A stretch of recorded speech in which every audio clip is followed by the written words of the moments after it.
That jacket doesn't belong in a school, the man said, his voice cutting through the hallway noise like a blade through silence. It belongs in a war. Claire Dawson stood completely still. 12 years old, barely 5 feet tall, wearing her dead grandfather's leather jacket like armor she didn't know she needed. The man staring at her wasn't a teacher, wasn't a cop. He had gray hair slicked back, clean, a neatly trimmed gray beard, and a black sleeveless vest with a patch that made every adult in that hallway take one careful step backward. Nobody explained anything. They never did. But the way they looked at her like she was standing in the middle of a road and couldn't see the truck coming, that said everything. If you're watching this story for the first time, welcome. Hit that subscribe button right now. Drop your city name in the comments below. I want to see exactly how far this story travels. And stay with me until the very end. Because what Claire Dawson walked into that morning didn't just change her life. It changed the entire history of the Hells Angels. Now let's go back to where it started. The jacket had been hanging in the back of her grandfather's closet for as long as Claire could remember. Walter Dawson had kept it zipped inside a gray garment bag, pushed behind his winter coats, behind his old Army uniforms, behind everything he'd lived through and never talked about.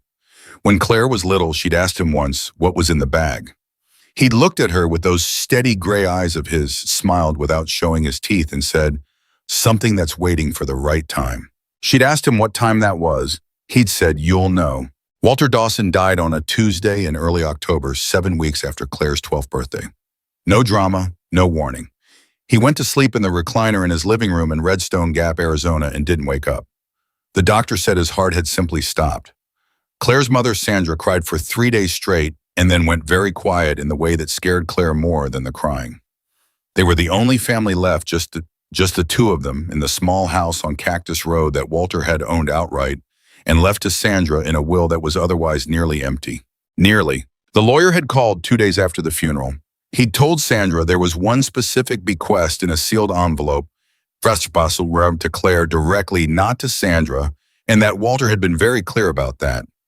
Sandra had driven to the lawyer's office with Claire in the passenger seat, not saying much, her jaw tight. The lawyer, a thin man named Gaines who wore bifocals and smelled like old paper, had handed Claire a manila envelope with her full name written on it in Walter's handwriting. Inside was a single sheet of paper and a key. The paper said, "The jacket in the bag, it's yours now. Wear it when you're ready. Trust the patch. Trust Ryder. And know that I never stop protecting you." Grandpa Walt Claire had read it 3 times in the lawyer's office, while Sandra read it over her shoulder and went very still. "Who is Ryder?" Claire asked. Gaines shook his head. "I have no information beyond what's in that envelope." Sandra had driven home in silence. That evening, she'd pulled the garment bag out of the closet herself, unzipped it slowly, and stood back. The jacket was heavy black leather, the kind that felt like it had absorbed 20 years of desert wind and highway speed. The lining was dark red silk, worn smooth in places. And on the back, sewn with thick white thread onto a white background patch with red letters that Claire could read but not fully understand, was the Hells Angels emblem. Not the modern one she'd seen on television. Something older, more angular. A death's head with a specific arrangement of details she wouldn't learn the significance of for another week. Sandra had put her hand over her mouth. "Mom," Claire said, "what is it?" "I don't know," Sandra said, but her voice said otherwise. She let Claire keep the jacket. Claire didn't fully understand why, but Sandra had wrapped her arms around her in the kitchen that night and held on a long time, and Claire understood that whatever was in that jacket, her mother was scared of it and couldn't quite make herself take it away. The key turned out to fit a padlocked storage unit on the edge of town that Walter had rented under a name Claire didn't recognize. She tried it on a Saturday morning without telling Sandra, riding her bike 3 miles to the storage facility, and when she'd opened the unit, she'd found boxes of papers she couldn't read, and a motorcycle under a tarp that gleamed like it had never been ridden, though clearly it had many times. She'd locked it back up and told no one. She wore the jacket to school on a Monday because it was cold that morning, and her regular hoodie was still wet in the dryer, and she grabbed the leather jacket off the hook by the door without thinking too hard about it. That was the truth, she told herself later. Maybe it was the truth. Maybe some part of her had been wanting to wear it since the moment she'd pulled it out of that garment bag. She walked into Redstone Gap Middle School at 7:52 in the morning, and the hallway changed. It didn't happen all at once. It happened in a wave starting closest to her and moving outward. Two eighth-grade boys glanced at her jacket and then at each other and said nothing and stepped to the side of the hallway without meaning to. Mrs. Calloway, the front desk secretary who had known Claire since kindergarten, looked up from her computer, looked at Claire's back as Claire walked past and didn't say good morning. Mr. Priebus, the vice principal, came around the corner with a stack of folders and stopped dead when he saw her. He didn't say anything about dress code. He didn't say anything at all. He just watched her walk down the hall with an expression Claire had never seen on a vice principal's face before. It was caution. Her first period was English. She sat down, dropped her backpack, and started pulling out her notebook. Her best friend Maya Ortega leaned across the aisle and said in a low voice, "Claire, your jacket." "I know, it was my grandpa's. The patch on the back." "I know what's on the back." "Do you?" Maya said. She wasn't being sharp. She sounded genuinely, earnestly worried. "Because my uncle saw a patch like that once, and he said," "Maya," Claire kept her voice steady, "I'm fine." Maya pressed her lips together and turned forward. Mr. Donner, who taught English and wore cardigan sweaters and never raised his voice, came in at 8 o'clock and took attendance and then looked at Claire for 4 full seconds before he began the lesson. He didn't look away, angry or suspicious. He looked away the way you look away from something you weren't sure you were seeing correctly. By second period, Claire had noticed the pattern. Every adult who saw the back of the jacket reacted.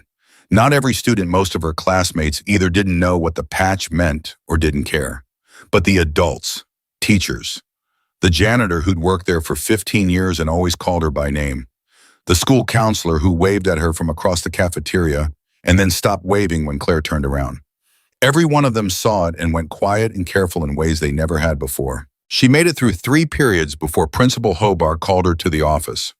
Hobart was a large man with a careful voice who managed Redstone Gap Middle School the way a careful person manages a thing they're afraid might break.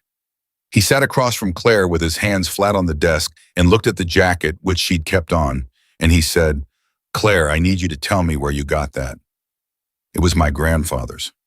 "Walter Dawson?" "Yes." Hobart nodded slowly. He picked up his phone, started to dial, stopped. "Put it down. Is there anyone at home who I can call right now?" "Your mother." "She's at work. She's a nurse. She can't take calls during shifts." "Right." He exhaled through his nose. "Claire, I need you to keep the jacket in my office for the rest of the day. I'll give you my spare sweater." "Why?" "Because," he paused, started again, "because some symbols carry weight that 12-year-olds shouldn't have to carry in a middle school, and I want to make sure you're safe." That was the word that landed, safe. Not appropriate, not against dress code. Safe. "Am I not safe?" Claire asked. Hobart looked at her for a long moment. He said, "I don't know yet." She left the jacket on. She went back to class and she kept the jacket on, and she ate lunch with Maya and she went to PE and she kept the jacket on through all of it, and by the end of the school day, she understood that she had walked into something she didn't fully have the map for yet, something her grandfather had known about and had tried to hand her gently through a padlocked storage unit in a sealed envelope in the specific weight of old leather. She was standing at her locker at 3:15 loading her backpack when she heard the hallway go quiet. Not the ordinary quiet of end of day. A different kind. The kind where people stop moving and talking because something has entered the space that changes its nature entirely. She turned around. The man was standing 15 feet away in the middle of the hallway facing her. He was around 50. She guessed white American gray hair, slicked back clean, a neatly trimmed gray beard that was almost the same shade as his hair. He wore a black sleeveless leather vest over a faded t-shirt, and the patch on the front of his vest matched the patch on her back in a way that even Claire, who didn't fully understand what she was looking at, could recognize as significant. His arms were covered in tattoos that ran from his wrists to his shoulders without interruption. He stood with his hands loose at his sides and his eyes fixed on her with an expression that wasn't threatening and wasn't friendly. It was assessing, careful, like a man who had learned to read situations fast and was currently reading this one. Students were moving around him the way water moves around a rock. Teachers at the edge of the hallway were watching without moving. The man looked at the jacket, then he looked at her face. He said, "That jacket doesn't belong in a school. It belongs in a war." Claire held his gaze. Her heart was hammering. She kept her voice level because she was Walter Dawson's granddaughter, And Walter Dawson had taught her that your voice was something you controlled. Who are you? Ryder Cole. He said it the way people say their name when they expect it to mean something to you. It did. Her grandfather's handwriting. Trust Ryder. My grandfather wrote you into his letter, she said. I know what he wrote. How do you know what he wrote? Because I helped him write it. Ryder glanced at the teachers watching from the edges of the hallway, then back to her. We need to talk somewhere that isn't this. Where's your mother? Work. When does she get home? 6. I'll be at your house at 6:15. He looked at the jacket one more time, and something moved across his face that she would spend a long time afterward trying to name. It wasn't sadness exactly. It was the expression of a man who had been waiting a long time for something and had mixed feelings about it finally arriving. Don't take that off, he said. Not today. You've already been seen in it. Taking it off now sends the wrong message. What message does keeping it on send? Ryder Cole almost smiled. Almost. That Walter Dawson's blood runs in the right direction. He turned and walked back down the hallway and out the front doors, and every person in that corridor watched him go without saying a single word. Maya appeared at Claire's elbow. Okay, she said. What was that? I don't know yet, Claire said, but she was starting to. Sandra Dawson came home at 5:50 instead of 6, which meant she'd rushed her exit from the hospital, which meant someone had called her. Claire was sitting at the kitchen table with the jacket still on and a glass of water she hadn't touched, and she watched her mother come through the door and stop when she saw the jacket. Someone called you, Claire said. Principal Hobart. Sandra dropped her bag on the counter and sat down across from her daughter. She looked exhausted in a way that wasn't about the nursing shift. He said a man came to the school. Ryder Cole, he's coming here at 6:15. Sandra's face did something complicated. You know that name? Grandpa's letter. Claire. Sandra put both hands on the table. She was 41 years old and she had her father's gray eyes and her father's tendency to look directly at a hard thing rather than away from it, and right now she was looking directly at Claire. I need you to understand something before that man gets here. Your grandfather loved you more than anything on this earth.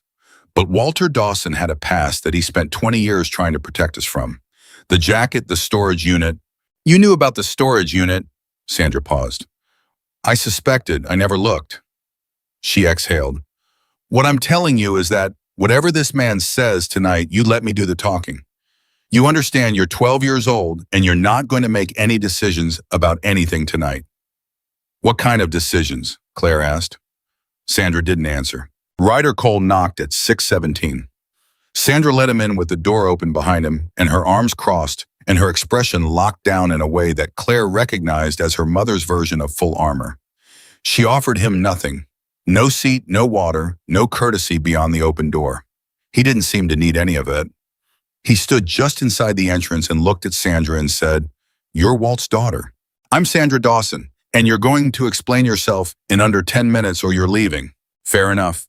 He glanced at Claire, then back to Sandra. Your father was one of 7 men who established the founding council of the Hells Angels in the early formation years. Not a founding member in the public sense, in the internal structural sense. The council that determined law and leadership and succession within the organization. 7 seats. Each seat passes by a bloodline when the holder dies. Walt's seat didn't disappear when he died. It transferred. To me, Sandra said. To Claire. The silence that followed was absolute. Sandra's jaw moved. She said very carefully, She is 12 years old. The founding law doesn't specify age, it specifies blood. That's insane. It's the law they built, Ryder said. He wasn't apologizing for it. He was simply stating it the way a man states a fact about the weather. Walt knew this day would come when he had a grandchild. He planned for it. He reached out to me 3 years ago and we drafted what he left in that envelope together. He wanted Claire to know before the council came to her so she'd have context instead of just pressure. Sandra uncrossed her arms, then crossed them again. Why would they come to her at all? She's a child. Surely they can simply reassign the seat. They can't. The founding law is explicit. It's one of the things that keeps the council from being corrupted by ambition. The seats can't be reassigned, they can't be bought, they can't be voted away. They transfer by blood or they stay vacant. A vacant founding seat has never happened in the history of the council. He paused. There are people in the organization who would very much like to see Walt's seat disappear because a vacant seat means a power shift. And there are people who want it claimed because a legitimate heir is a check on the current leadership. What's wrong with the current leadership? Claire asked. Sandra shot her a look, but Ryder answered her directly. Victor Cross became president 4 years ago by a method that the old guard considers questionable at best. He's smart, he's well-funded, and he's been systematically dismantling the founding laws, one interpretation at a time. He's also been informed that Walt Dawson left a granddaughter. He knows about the seat. Then she's in danger, Sandra said. She was in danger the moment she put on that jacket this morning and walked into a school with 200 witnesses.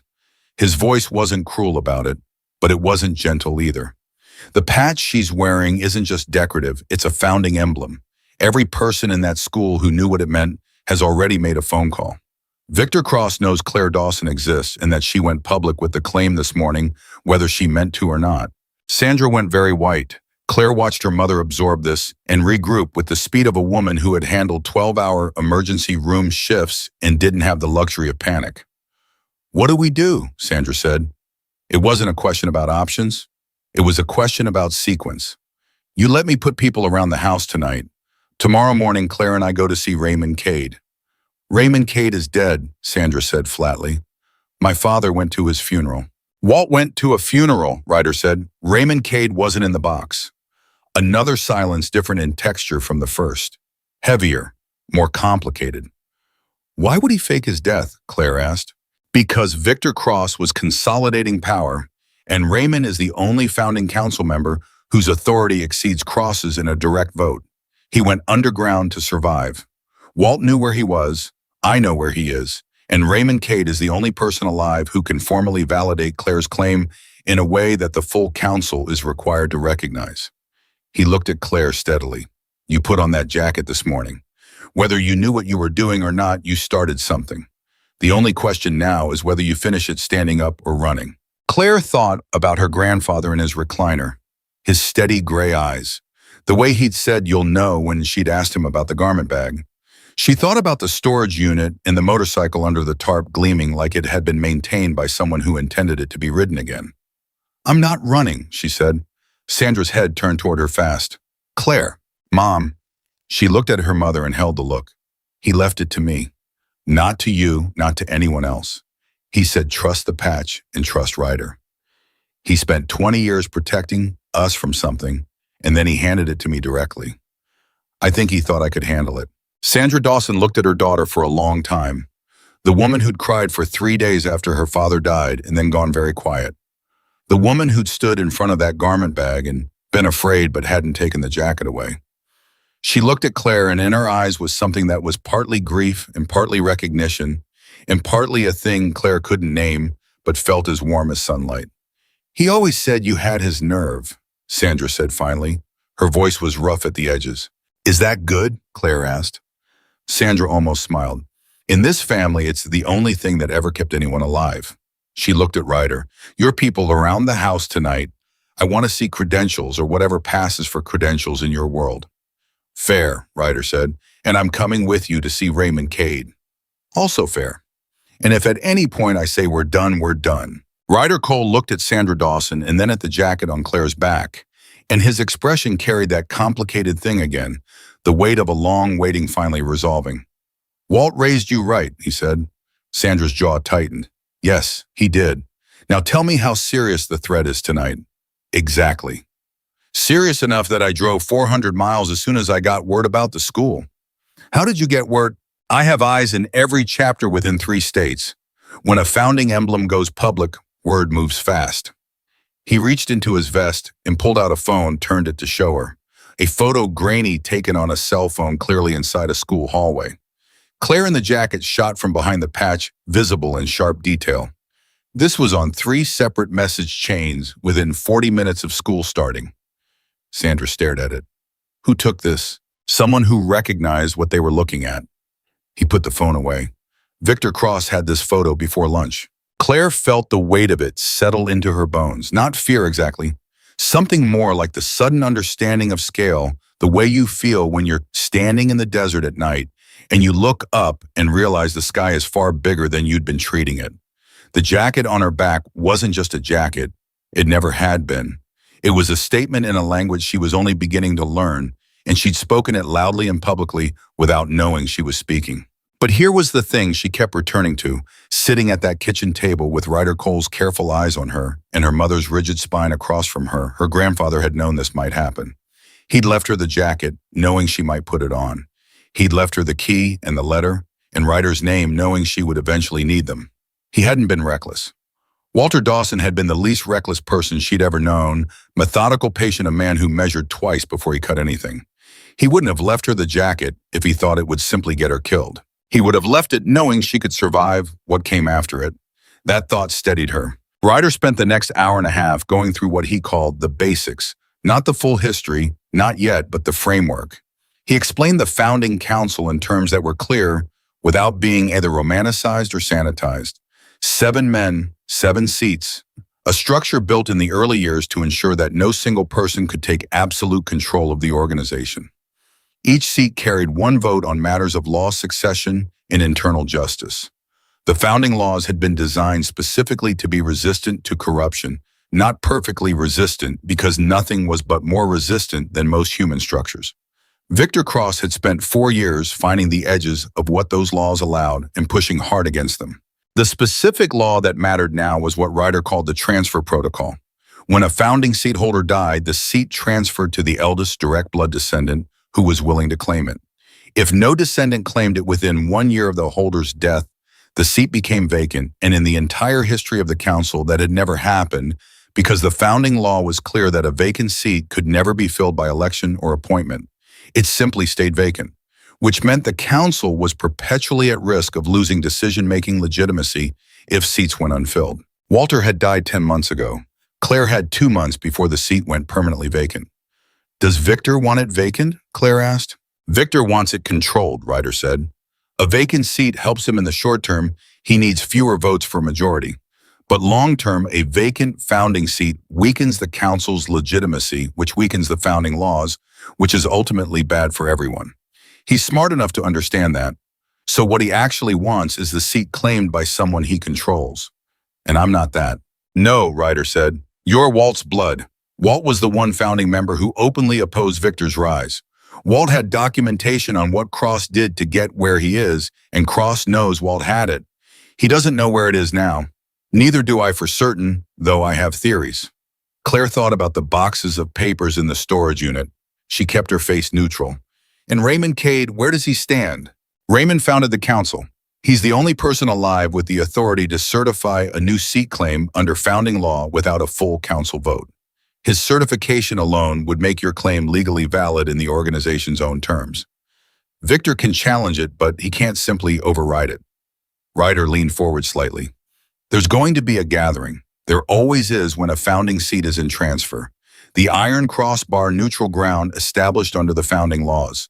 All active chapters send representation. The claim gets made publicly. The council votes to recognize or reject." "When?" Sandra asked. 6 weeks. He paused. "Which is also why tonight matters. Cross will try to stop Claire from ever reaching that gathering if he thinks she'll actually make the claim." Sandra's hand found Claire's on the table. Squeezed once. Let go. "What does he look like?" Claire asked. "Victor Cross." Ryder's expression shifted. Not fear, nothing that simple, but the careful recalibration of a man who had looked at something dangerous long enough to understand exactly what it could do. "He looks like someone you'd trust immediately," he said. "That's the most important thing to know about him." Outside, a motorcycle engine started in the distance and didn't get closer. Ryder's eyes went to the window, automatically professional, habitual, the instinct of a man who read sounds the way other people read text. He relaxed after 2 seconds. Whatever he'd assessed, it had come out safe. "My people are in position," he said. He stood. "I'll be back at 7 in the morning. We leave for Raymond at 8. Pack light, 1 bag, both of you." "Where is Raymond?" Sandra asked. "Safe." He moved toward the door. "That's all you need to know until we're on the road." Sandra walked him out. Claire stayed at the table and put her hand flat on the back of the jacket, feeling the patch through her fingers, the raised texture of the thread, the slight roughness of the edge where years had worn the stitching. She thought about her grandfather in this jacket riding roads she'd never seen, living a life he'd built a wall around to keep his family safe. She thought about the motorcycle under the tarp in the storage unit, maintained and gleaming, waiting for someone to ride it. She thought about what Ryder had said. Walt raised you right. She picked up her phone and texted Maya. I'm okay. Can't explain yet. Don't talk to anyone about the jacket. Maya responded in under 30 seconds, already didn't. Are you in trouble?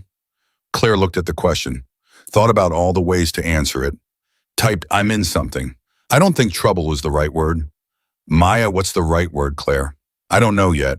Working on it. Maya, okay, I'm here. That was Maya Ortega, steady and specific in exactly what you needed when you didn't have the full vocabulary yet. Claire put her phone face down on the table and looked at the kitchen she'd grown up eating breakfast in, the cabinet where her mom kept the good coffee, the magnet on the refrigerator from a road trip they'd taken to the Grand Canyon 3 summers ago. Everything ordinary, everything exactly where it had always been. And somewhere out there in the desert night, around the small house on Cactus Road, men Ryder Cole trusted were sitting in vehicles or standing in shadows, making sure nothing that wanted to reach Claire Dawson could do so quietly. She was 12 years old, and she had walked into a school in an old leather jacket, and by lunch, a man named Victor Cross had known her face. She sat very still and let that be real. Then she stood up, went to her room, and started packing one bag. Not because she was running, because Ryder Cole had said pack light one bag, and her grandfather had said trust. Ryder and Walter Dawson had never once in his life given advice that was wrong when it mattered. The jacket hung on the back of her door while she packed.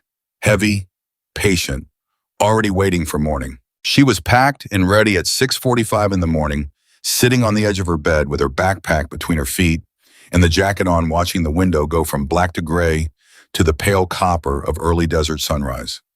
She hadn't slept much, not because she was afraid, or not only because of that, but because her mind kept working the problem the way her grandfather had taught her to work, problems turning it over, looking at each face of it, finding where the edges were sharp. Victor Cross had her face by lunchtime yesterday. That was the fact she kept returning to.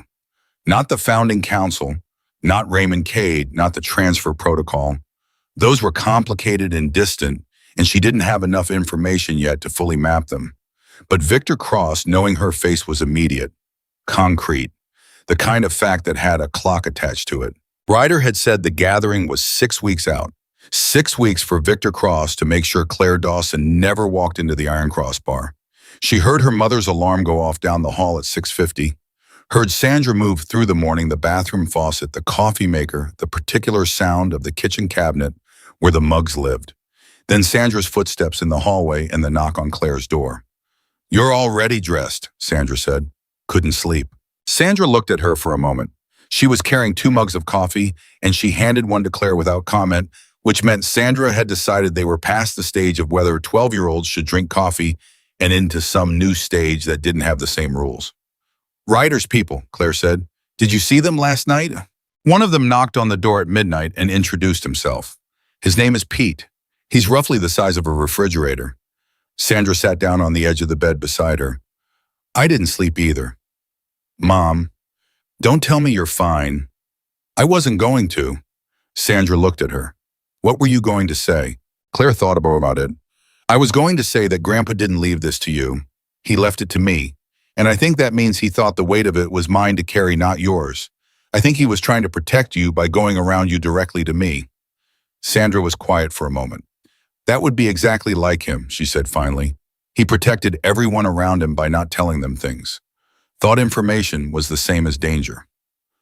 Wasn't he right? Sometimes? Sandra wrapped both hands around her mug. And sometimes not telling people things leaves them unprepared. She looked at Claire directly. What's in the storage unit? Claire held her mother's gaze.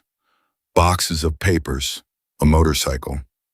Sandra closed her eyes for 3 seconds. Opened them. What kind of papers? I couldn't read most of them. They were in folders organized. Some of them looked like financial records. Some looked like correspondence, maybe. I didn't touch anything. But you think they're related to what Ryder was talking about? Victor Cross. I think Grandpa kept everything, Claire said. He was that kind of person. Sandra stood up.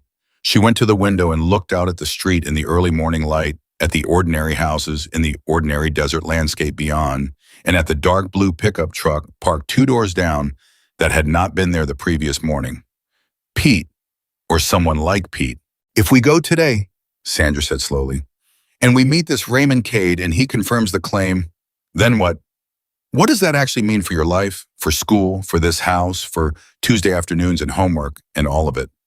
"I don't know," Claire said, "but not going doesn't mean staying the same. Victor Cross already knows about me. Not going just means I face whatever comes without the people who are on our side." Sandra turned from the window. Something in her face had settled the decision, made the internal argument concluded. "You sound like Walt," she said, and she didn't say it as a compliment or a warning.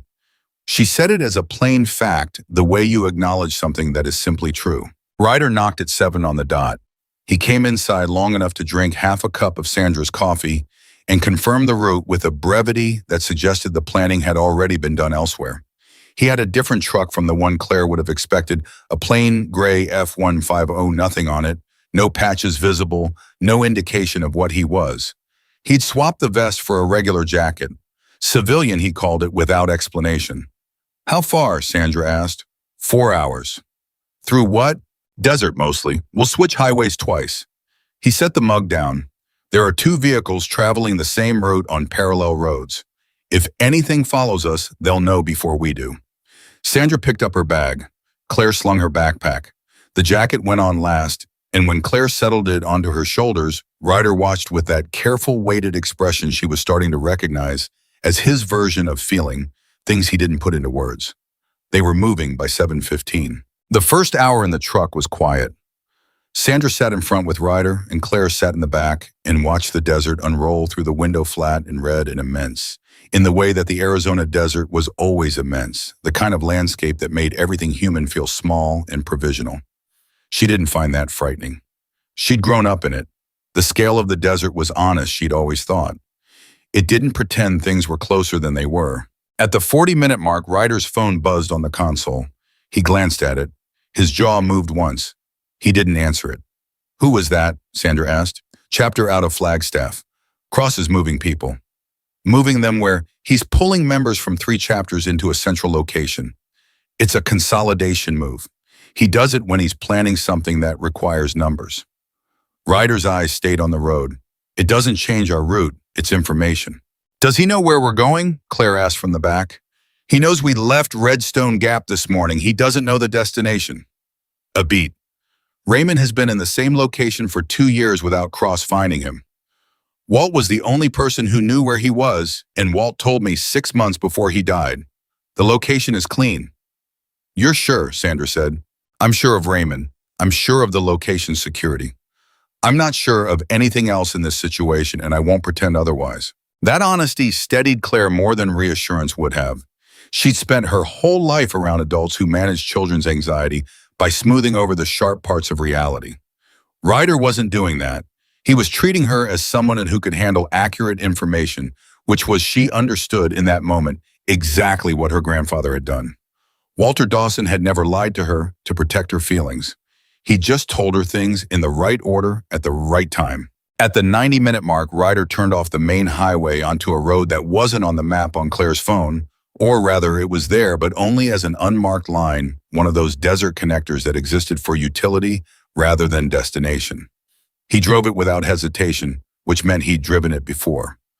"Ryder," Claire said, "tell me about my grandfather, in the club, what he was actually like." A pause. Sandra glanced at him. "Walt was the most deliberate person I ever met in that world," Ryder said. "In a culture that ran on instinct and reaction, he was the guy who waited. He never spoke first in a meeting if he could help it. He let everyone else put their positions on the table, and then he asked questions until he understood exactly what was really being said under what was being said." He kept his eyes on the road. "There was a situation about 15 years ago before you were born where a chapter president was moving product through civilian channels and using club resources to do it. Everyone knew nobody could prove it in a way that held under founding law.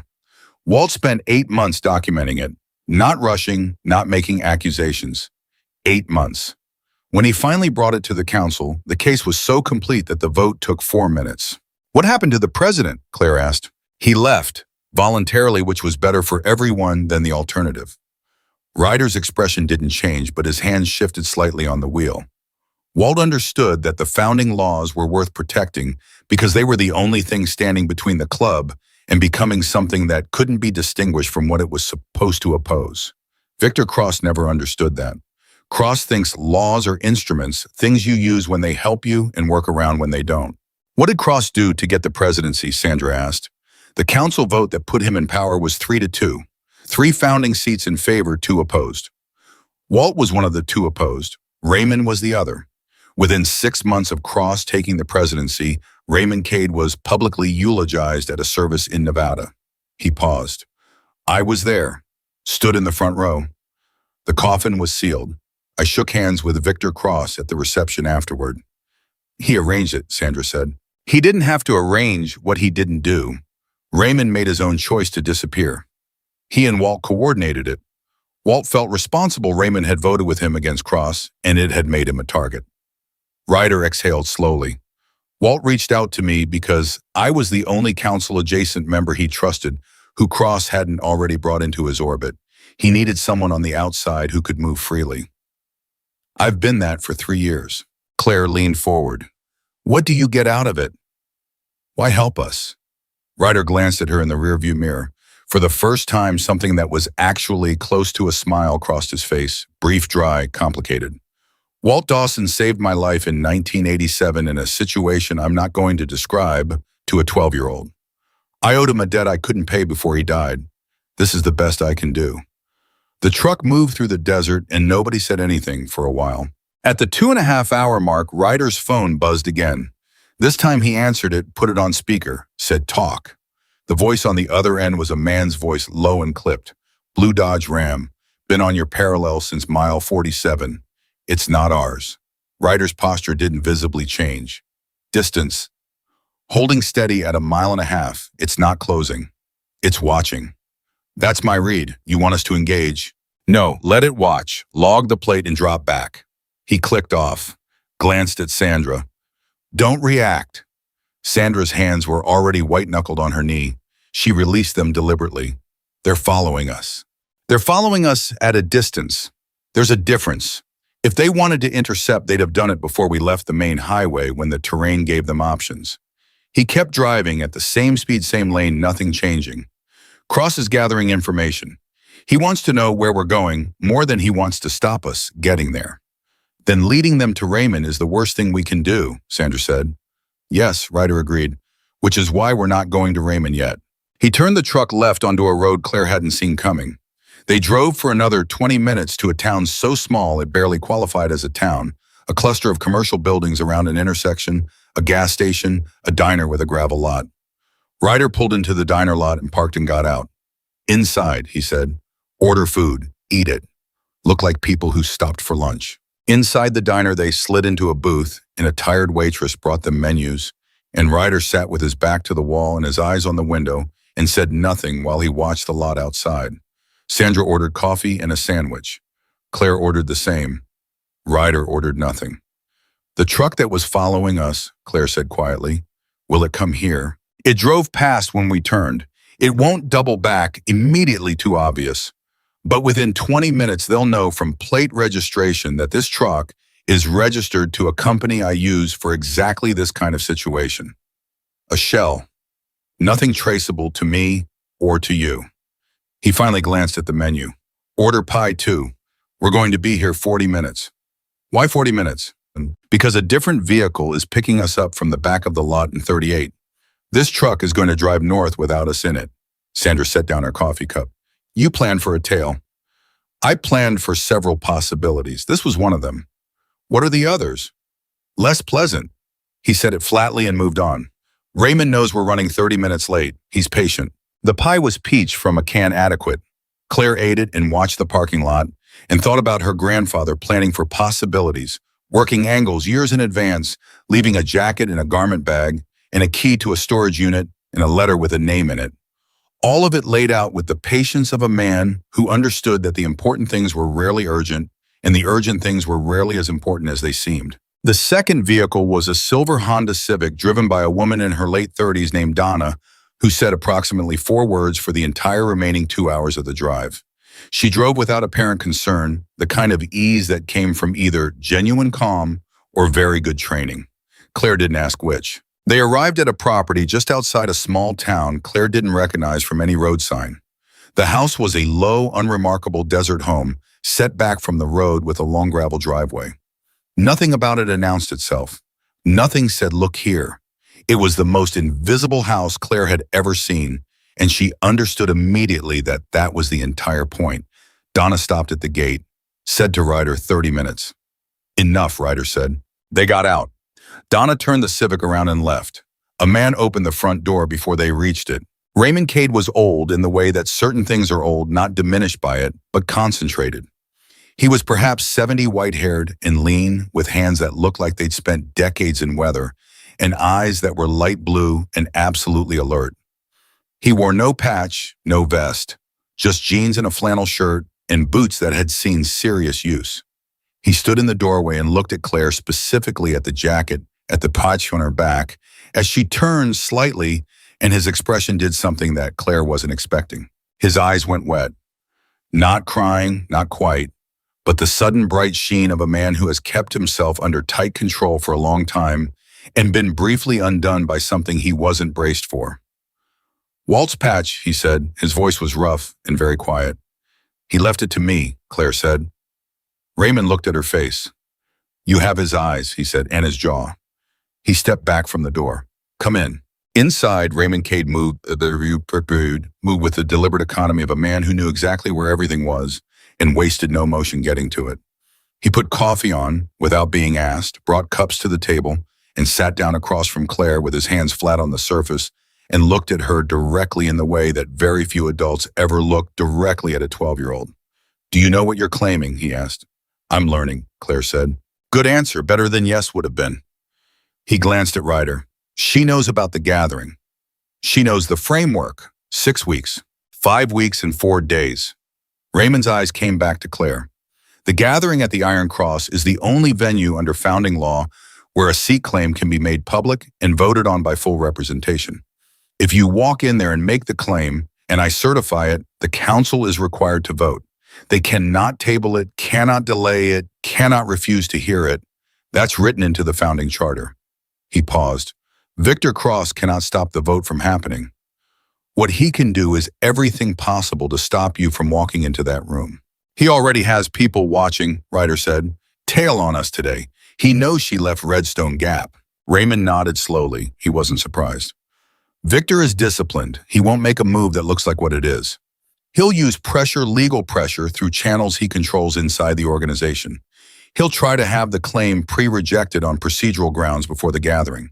He'll argue she's a minor, that the transfer protocol requires competency review, that Walt's documentation of the seat transfer is incomplete." He looked at Claire. "All of those arguments fail under founding law, but they take time to fight, and time is what he's buying." "Then we need to not give him time," Claire said. Raymond Cade looked at her with something that was starting to move toward respect. "What are you thinking? If the certification is what locks in the claim, if your certification is what makes it valid under founding law and what Victor can't simply override, then we do the certification now, today, before he can file a procedural challenge, before he can argue anything." Silence. Sandra said, "Can that be done outside the gathering?" "The certification can be done at any time," Raymond said. "The gathering is where the full council votes to recognize. The certification just requires me a witness and the emblem." He looked at the jacket. "The certification is what I was prepared to do today if she was ready." "I'm ready," Claire said. "You don't know what you're agreeing to yet," Raymond said, not unkindly, directly. "Then tell me fast," Claire said. "Because we have 30 minutes before Donna comes back, and apparently Cross has people moving." Raymond Cade looked at her for a long moment. Then he made a sound that might have been a laugh, short, genuine, a little rusted from disuse. "Walt raised you all right," he said. It was the second time in 2 days someone had said that. Claire was starting to understand it less as a compliment and more as a description of a specific kind of person, someone who moved toward hard things rather than sideways. Raymond talked fast, and he talked precisely, and he didn't soften anything. The seat on the founding council carried one vote in all matters of internal law, succession, and accountability. A seat holder could call for review of any council action, could demand disclosure of financial records, could initiate a vote of no confidence against the sitting president. That last power was the one Victor Cross had spent 4 years trying to isolate and neutralize because a successful no-confidence vote required a majority of founding seats, and with Walt's seat vacant, Cross had been 1 seat away from having a permanent structural majority. "He has 3 seats, Raymond said. "Under current alignment, I have 1, or I did publicly before my death. Walt's seat is the swing. If you claim it and vote with me, it's 3-2 in Cross's favor, and he still controls the council. If you can flip one of his 3, it becomes 3-2 against him, and he loses the majority. A no-confidence vote becomes possible." "What would flip one of his people?" Sandra asked. "Evidence," Raymond said. "The kind of evidence that makes staying loyal to Victor more dangerous than leaving him." He looked at Claire. "Walt had evidence. We both know he had it.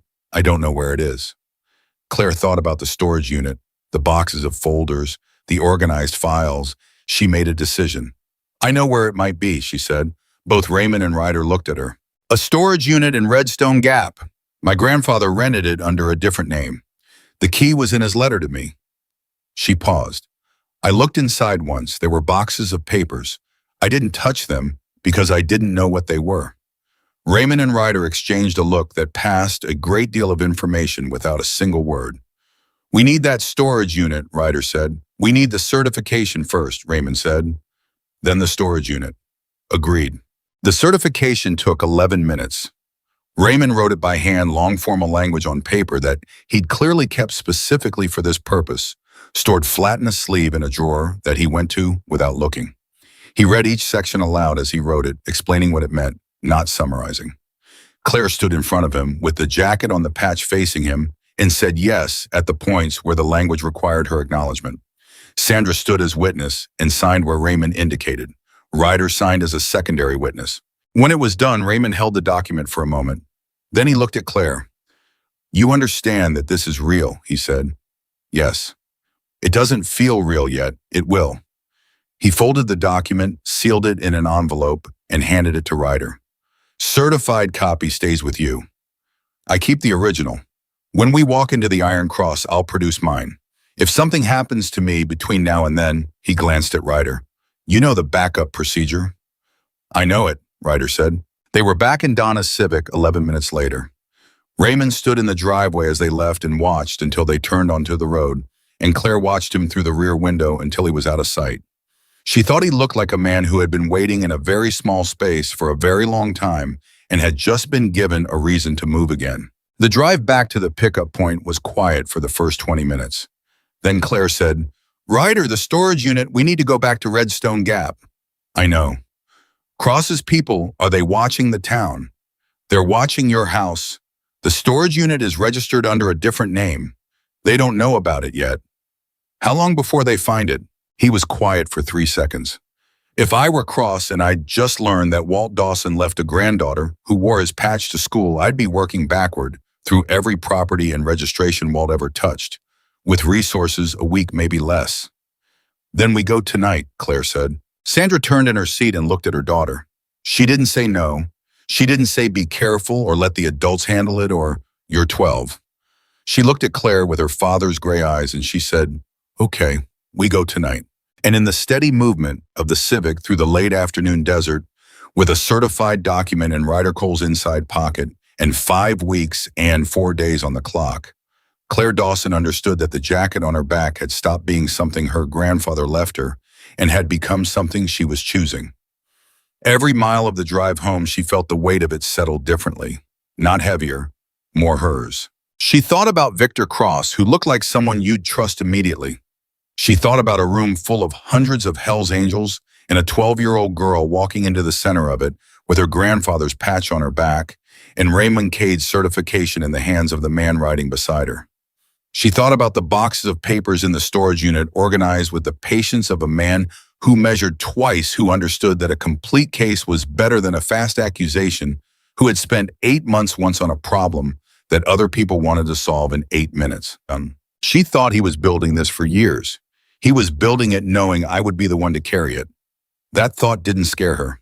It made her feel for the first time in the 10 months since Walter Dawson had fallen asleep in his recliner and not woken up that she was still somehow in conversation with him.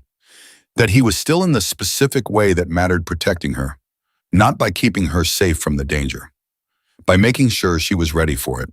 The desert went red and orange as the sun dropped, and the truck, their third vehicle of the day, moved through it toward Redstone Gap, and Claire kept her hands still in her lap and her breathing steady, and her mind on what came next the way her grandfather had taught her to. One thing at a time, one thing completely, then the next. They got back to Redstone Gap at 9:47 at night. The house on Cactus Road looked exactly the way they'd left it, porch light on Sandra's car in the driveway, the ordinary face of an ordinary house on an ordinary street. But Pete's truck was still 2 doors down, and there was a second vehicle Claire hadn't seen before parked at the corner, and Ryder clocked both of them before he'd fully stopped moving and gave a short nod that said what he needed it to say without words. Inside, Sandra made sandwiches because it was nearly 10, and none of them had eaten since the diner at noon. And Sandra Dawson's response to high-stakes situations was to ensure that everyone around her had food in them. It was the nurse in her. Claire sat at the kitchen table and ate half a sandwich and thought about the storage unit 3 miles away and the boxes of papers her grandfather had kept with the same deliberate patience he'd kept everything. "We go at midnight," Ryder said. He was standing at the counter, eating without sitting, watching the window. "Why midnight?" Sandra asked. "Foot traffic is lowest. The facility has cameras, but the overnight guard does a perimeter walk every 40 minutes. I timed it 2 weeks ago." Sandra stopped. "You've already been there." "I looked at the outside. I didn't go in. The key is Claire's. The access is Claire's. I wasn't going to go in without her mine." He said it plainly, like it was obvious. Claire thought it probably was obvious to him, and that the obviousness of it said something important about who Ryder Cole was. "What are we looking for specifically?" Claire asked. "Anything that documents Cross's path to the presidency. Financial records, correspondence testimony from members who've since gone quiet." Walt was methodical. If he built a case, he built a complete one, labeled and indexed. He looked at her. "You said the papers were in folders organized." "Yes, I didn't touch them, but I could see the folders. Color-coded, I think." Ryder and Sandra both looked at her. "He used a color-coding system," Ryder said slowly. "Red for financial, blue for correspondence, green for witness statements." He exhaled through his nose. "That's Walt's system. I've seen it before. If all 3 colors are there, the case is complete." The wait between 9:47 and midnight was the hardest thing Claire had done so far in this entire situation. Not the confrontation in the school hallway, not riding 4 hours in 3 different vehicles, not standing in front of Raymond Cade and saying yes at the right moments, while a document that changed her life was handwritten in real time.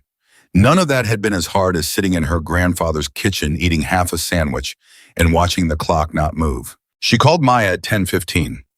Maya answered on the second ring, which meant she'd been awake, which meant she'd been worried. "You're home," Maya said. "I am home, Yain. Are you okay?" Claire thought about the certified document in Ryder's pocket, the color-coded folders in the storage unit, Victor Cross pulling members from 3 chapters into a central location. "I'm okay," she said. "I can't explain everything yet." "You keep saying that." "I know. I'm sorry." "Don't be sorry. Just—" Maya paused. "My uncle, the one I mentioned. He used to ride. He's not in the life anymore, but he knows people. I told him a little, not much, just about the jacket and the man who came to school. He said," another pause. "He said Victor Cross has a reputation that goes beyond what most members will say out loud. He said if Cross knows about you, you need to be very careful." Claire kept her voice steady. "I know." "Does the man who came to school, Ryder, does he know what he's doing?" "Yes," Claire said and meant it entirely. "He knows exactly what he's doing." After she hung up, she sat with her phone and thought about Maya's uncle and the fact that even a man who'd left the life knew Victor Cross's name and knew to be afraid of it. She filed that away. At 11:30, Ryder said it was time to move.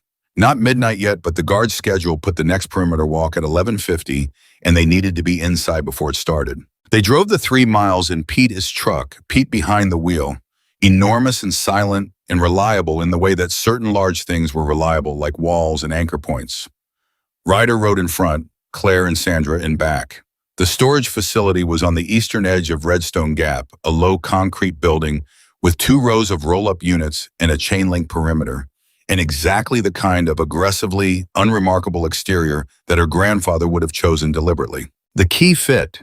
The padlock opened on the first try the way it had when Claire had come here alone on her bicycle 2 weeks after the funeral.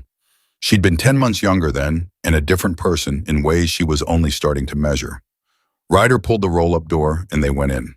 The storage unit smelled like old paper and motor oil, and faintly so faintly that Claire wasn't sure she was imagining it like her grandfather's house.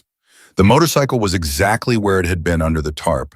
The boxes were stacked along the right-hand wall, 8 of them banker's boxes with lids, each one labeled on the end in Walter Dawson's precise handwriting.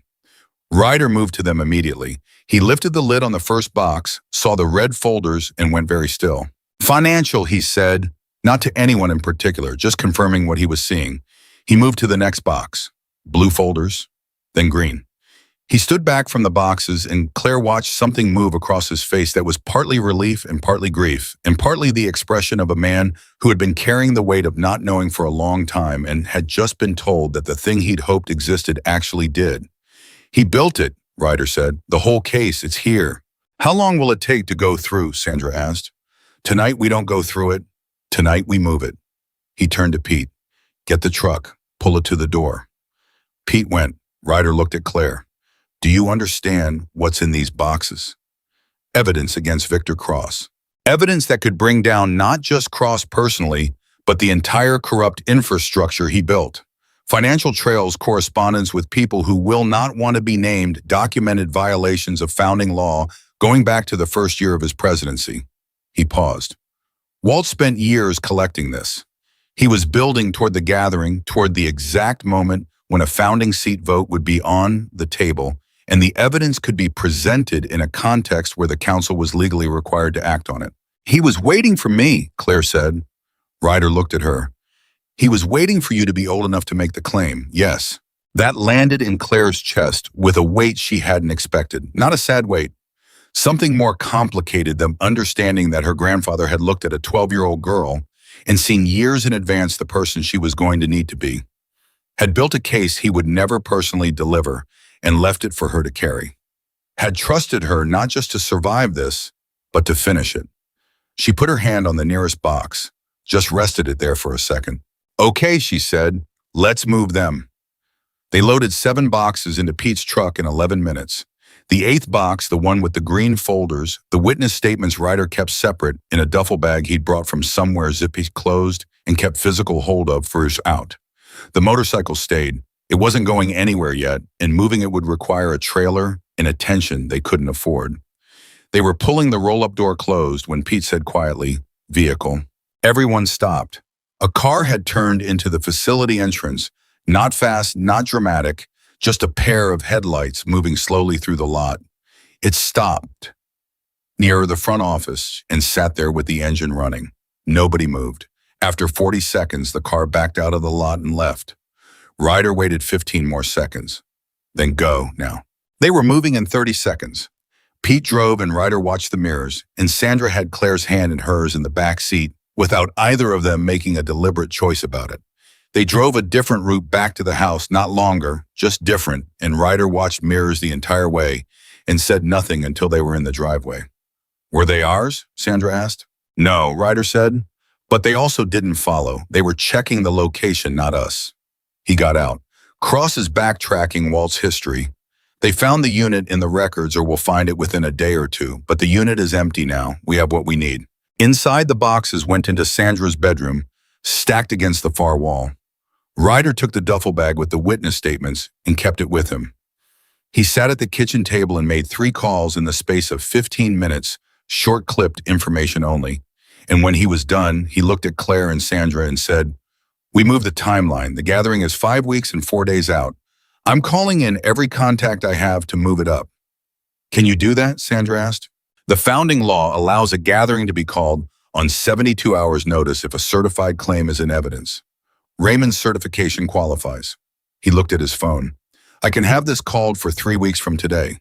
That shortens the window Cross has to work in. It also shortens the window we have to build the case presentation, Sandra said.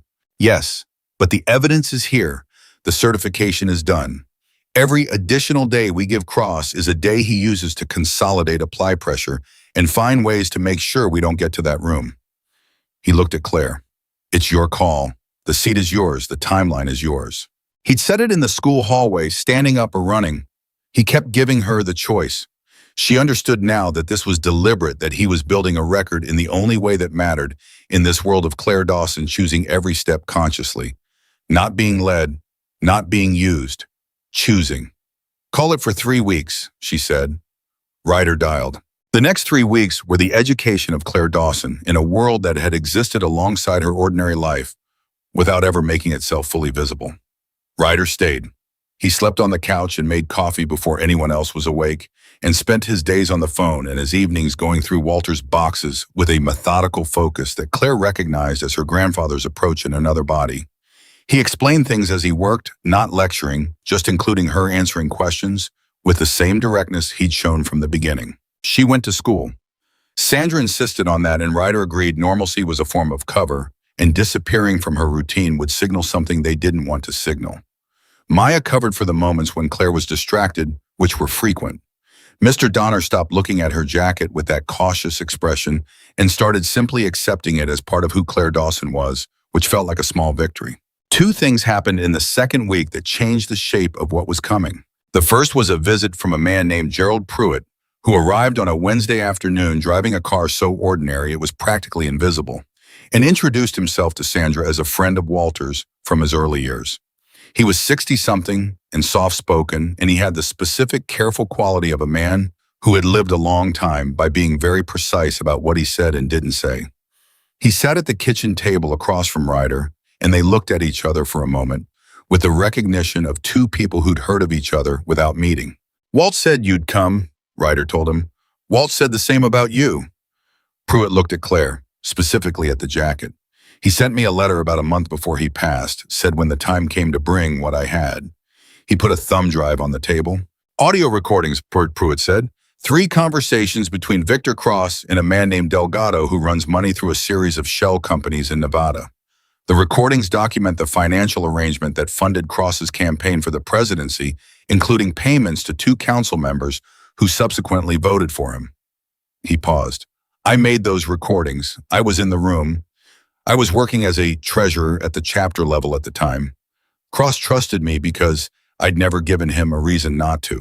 Ryder picked up the thumb drive carefully. Why now? Why not before? Because before there was no certified seat to bring this to. Pruitt looked at Claire. A founding council member can request that evidence be entered into the formal record at the gathering. Without an active seat holder making that request, the evidence is just an evidence. It can be buried.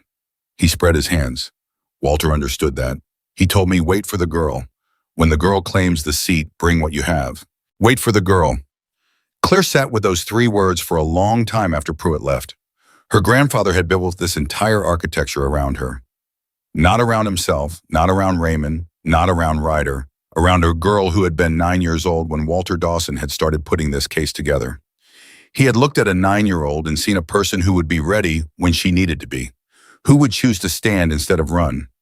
Who had, in his words, the nerve? She went to her room that night and cried for about 10 minutes, not from fear, not from sadness, but from the overwhelming weight of being loved, that specifically and that farsightedly.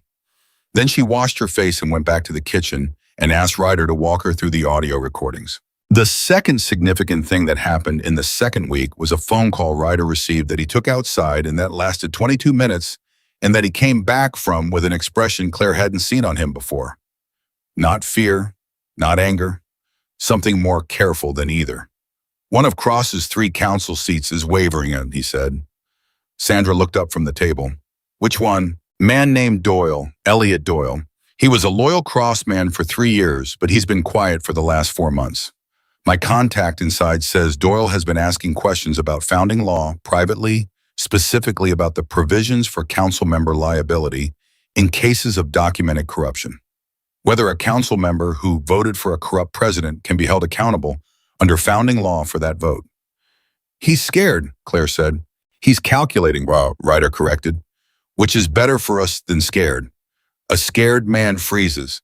A calculating man looks for the exit that cost him least. He sat down. If Doyle flips if he votes against Cross at the gathering, the no-confidence vote is possible. 3-2 in our favor. What does he need to flip? Sandra asked. Certainty that Cross is going down regardless of how Doyle votes. If Doyle thinks there's any chance Cross survives the gathering with his power intact, he won't move. The risk is too high. Ryder looked at the boxes stacked in the corner. That's what Walt's evidence is for. Not just to document the corruption, to make it absolutely certain in the minds of everyone in that room that Victor Cross has nowhere to go, that the only question is how many people go down with him. So we show the evidence before the vote, Claire said. We present it in the room in front of everyone, so Doyle understands that his choice is not between Cross and us. His choice is between landing on the right side of history or the wrong one. Ryder looked at her steadily. That is exactly right. Can I be the one to present it? Another pause. Ryder and Sandra both looked at her. You're the seat holder, Ryder said. Under founding law, it's your right. Then I'll do it. In the third week, Ryder drove Claire to a location she kept to herself afterward, and she met 4 more men who had known her grandfather. Men who had ridden with Walter Dawson, who had trusted him, who had watched Victor Cross take the presidency and gone quiet rather than vocal, because going vocal without a founding seat behind you was a way to disappear. They shook her hand and looked at the jacket with the same expression Raymond Cade had worn, that particular wet brightness in the eyes that was about something much larger than the present moment. One of them, an older man named Harris, who had arms like cable wire and a voice like gravel, held her hand an extra second and said, Walt told me once that the founding laws were either worth dying for or they were worth nothing. I believe he was right. I'm glad somebody's still standing up for them. Claire looked at him steadily. I'm standing up for them, she said. Harris nodded. He let go of her hand. The night before the gathering, Claire sat on her bed with the jacket across her knees and went through what she knew.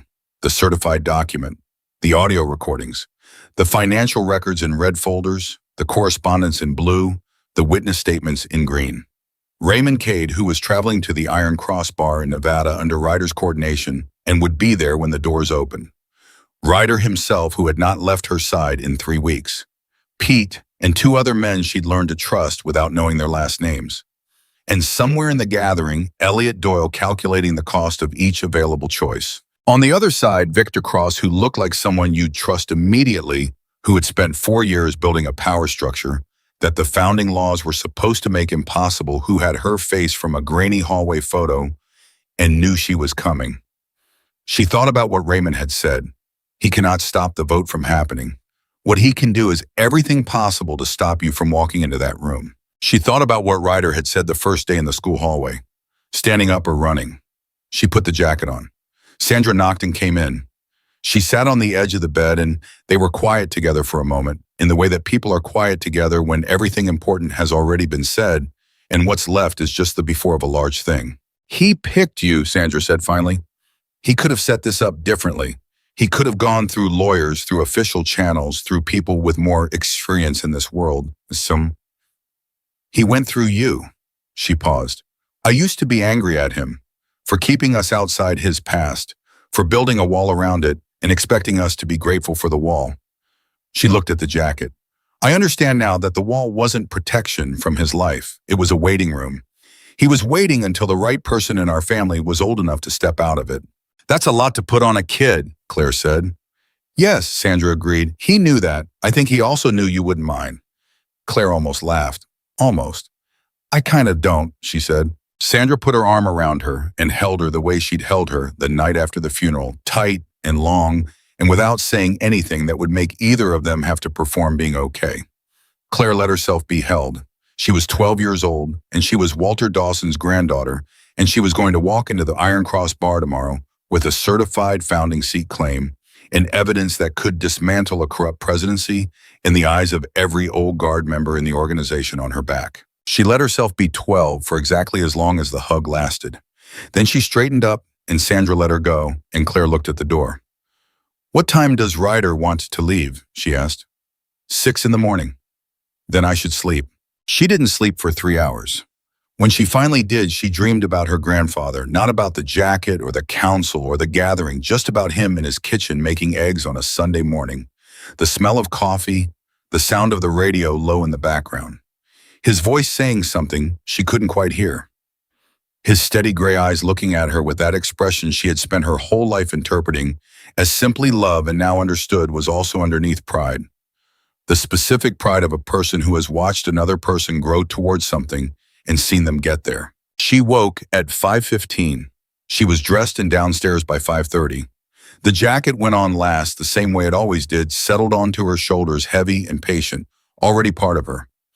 Ryder was at the table with coffee and a road map he wasn't using, but had spread out anyway.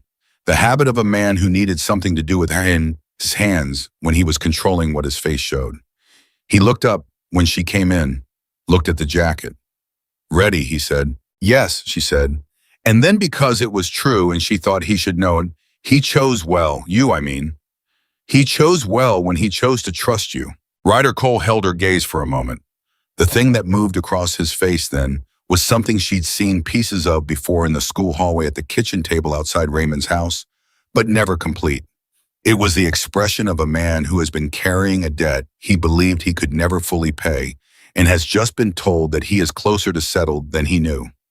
"Don't thank me yet," he said. "We haven't walked in the door."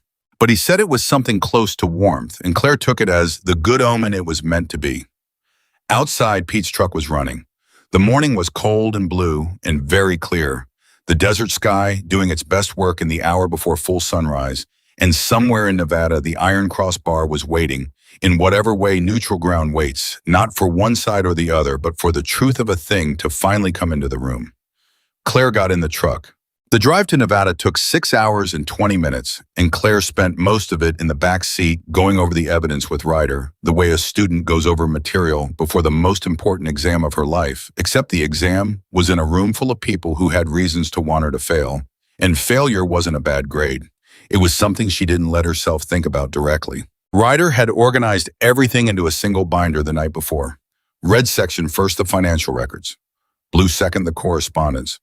Green third the witness statements. The thumb drive with Pruitt's audio recordings was taped inside the front cover.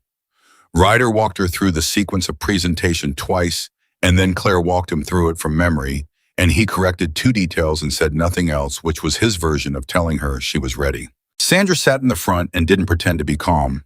She asked questions when she had them and was quiet when she didn't, and at the 3-hour mark, she turned and looked at Claire going through the binder and said simply, "You have it." "I have it," Claire said. "Good." Sandra turned back around. Pete drove.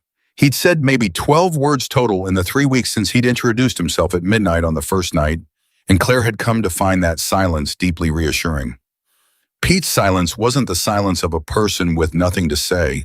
It was the silence of a person who only spoke when speech was the right tool, and who had learned that most situations didn't require it. They stopped once 50 miles outside the Nevada state line at a truck stop where Ryder made 2 calls and confirmed what he called the room count.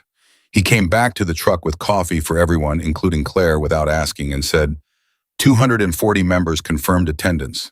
12 chapters represented. Raymond arrived 40 minutes ago and is inside. "Cross?" Sandra asked. "Already there, has been since last night." He handed Claire her coffee. "His people have the perimeter. Outside, only the founding law prohibits any chapter from stationing members inside the Iron Cross without consent of the neutral party." He paused. "The neutral party is a man named Briggs who has run the Iron Cross for 20 years and who will cut his own arm off before he lets founding law be violated in his building." "How do you know that about Briggs?" Claire asked. "Because Walt told me. Walt and Briggs went back 30 years. He got in the truck.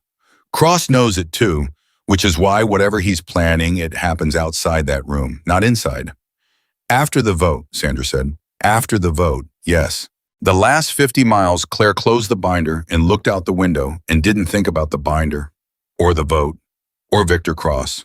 She thought about her grandfather on the motorcycle under the tarp in the storage unit, imagined him on it, younger, the desert going past at speed, some version of freedom, that he'd eventually traded for a wall around his family that turned out to be a waiting room. She wondered if he'd been happy in the waiting. She thought probably he had, in the way that people with a purpose are happy even when the purpose is heavy. Walter Dawson had loved her specifically and completely, and the fact that the love had included a plan, a case, a jacket in a sealed envelope with a key in it, didn't diminish the love. It was the love. That was exactly what it was. The Iron Cross bar sat at the end of a long access road off the main highway, and even before Pete turned onto it, Claire could feel the density of what was gathered there. Motorcycles lined both sides of the road 3 deep for a quarter mile. Men stood in clusters, some she recognized from Ryder's descriptions, most she didn't. They all watched the truck. Not hostilely, not warmly, with the focused attention of people who understood that what arrived in this vehicle mattered to the outcome of the day. "Don't look at anyone directly," Ryder said. "Don't stop walking. Don't answer questions. You walk to that door with me and Pete and your mother, and you don't break stride for anything. What if someone speaks to me? They won't. Not before you're inside. The founding law gives a claimant right of unimpeded passage to the floor. And after you're inside, you can speak to whoever you want, starting with the room." Pete parked. They got out. Claire settled the jacket on her shoulders, the same unconscious gesture she'd been making for 3 weeks, the same weight landing the same way, and she walked. She heard the crowd before she fully processed it. The sound of 200 men registering the sight of a 12-year-old girl in a founding emblem patch walking the center of that access road like she owned the ground under her feet. It wasn't silence. It was a particular kind of charged noise conversation, dropping attention, shifting the collective recalibration of a large group of people, seeing something they had been told was coming, but hadn't entirely believed until this moment. She didn't look at anyone directly. She kept her eyes on the door of the Iron Cross bar 30 feet ahead, and she walked. Someone to her left said low, "That's Walt's patch."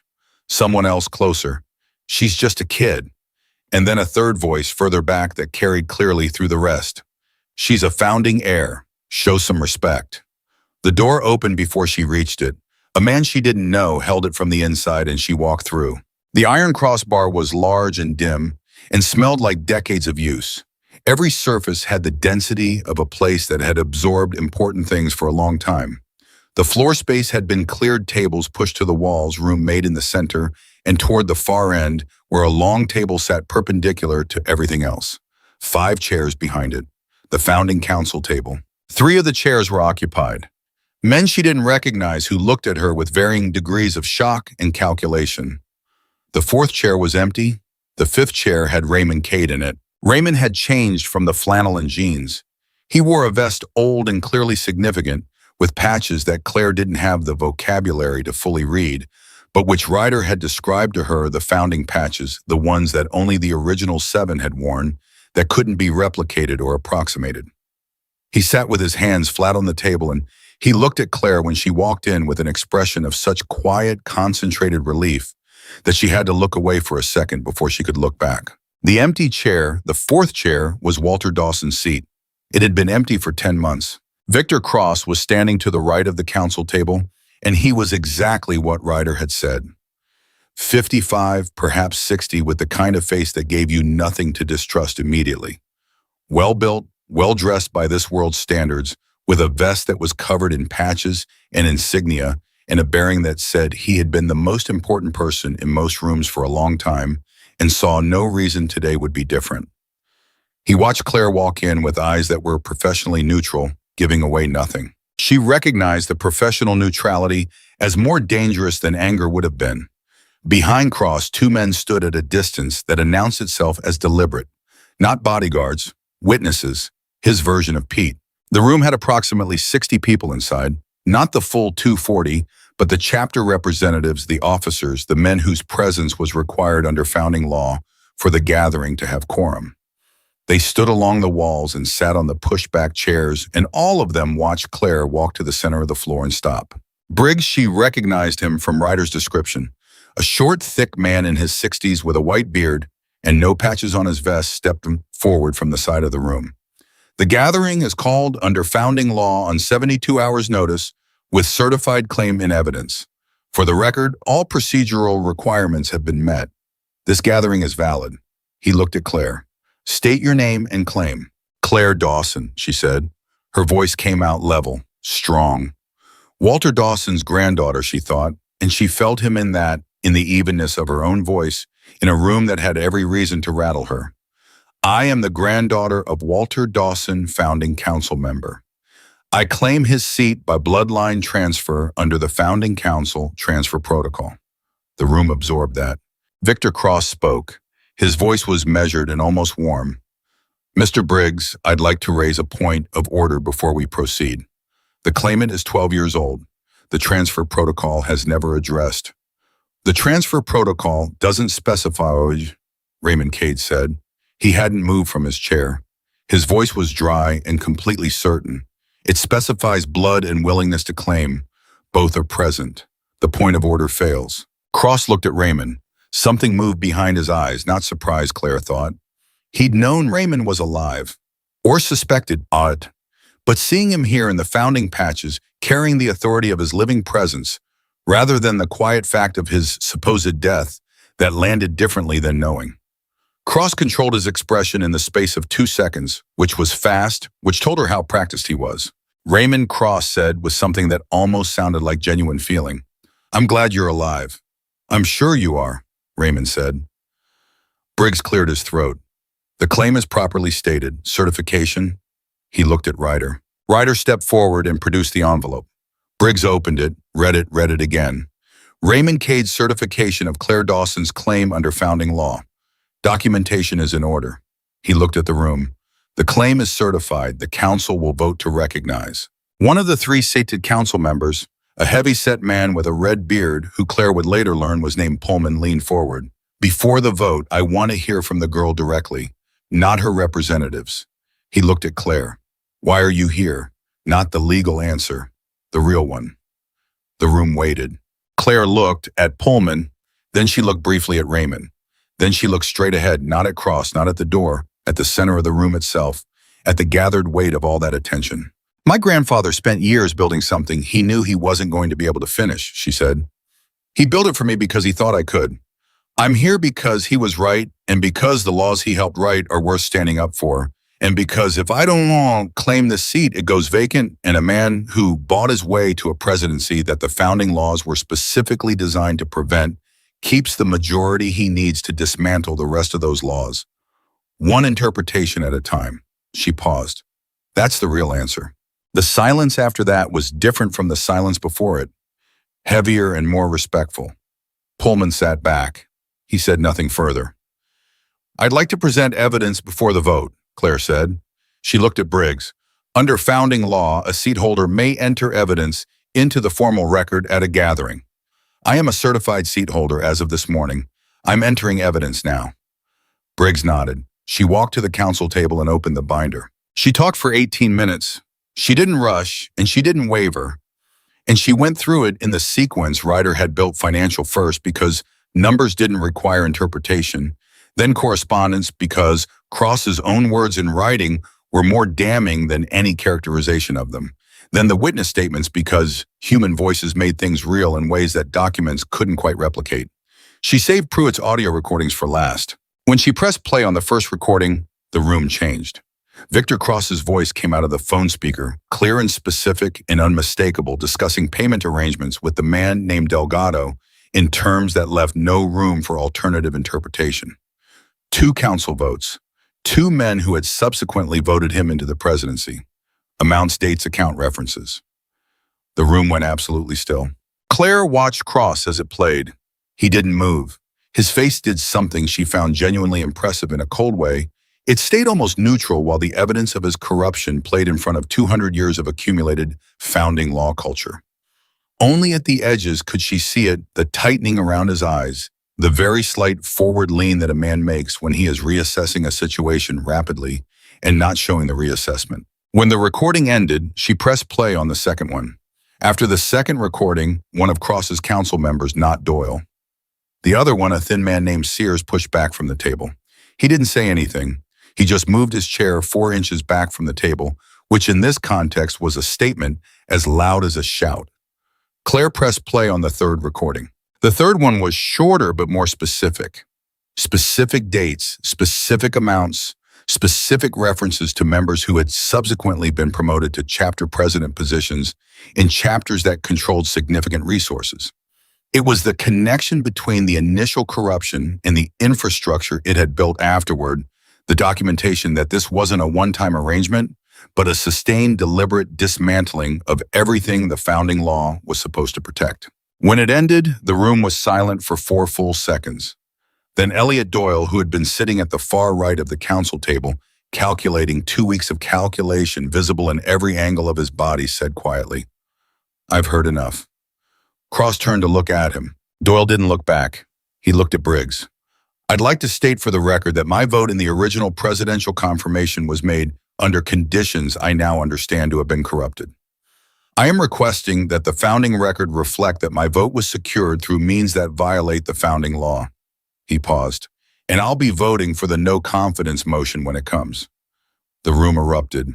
Not violently, not immediately, but the sound that came out of 60 people simultaneously processing that statement was enormous voices overlapping, men turning to each other, the physical manifestation of a power structure fracturing along fault lines that had been building for 4 years.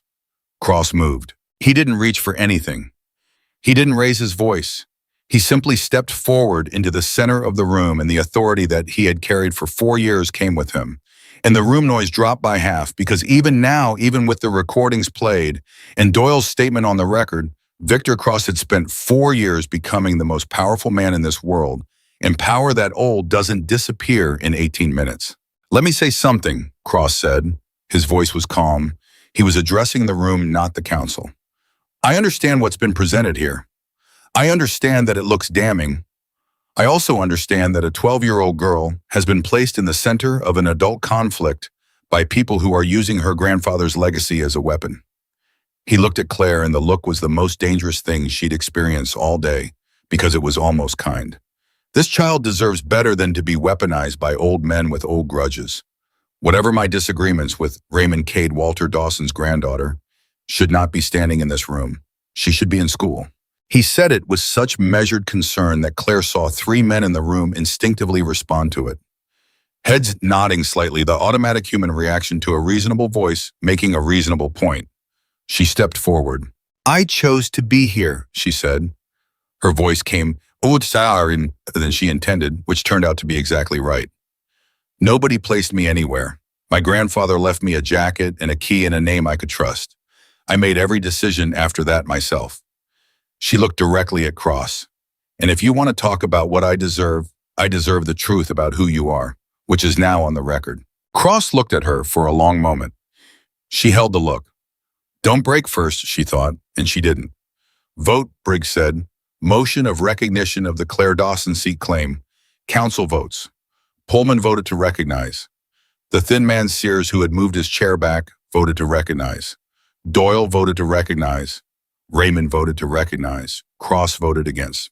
4-1. Claire Dawson's claim was recognized. The room erupted again, louder this time, and through the noise, Briggs was calling for the no confidence motion, and Cross was still standing in the center of the floor with that controlled face, and Claire was watching him the way you watch something you know is about to move and not knowing which direction. "Motion of no confidence against the sitting president," Briggs called. "On the record, council votes.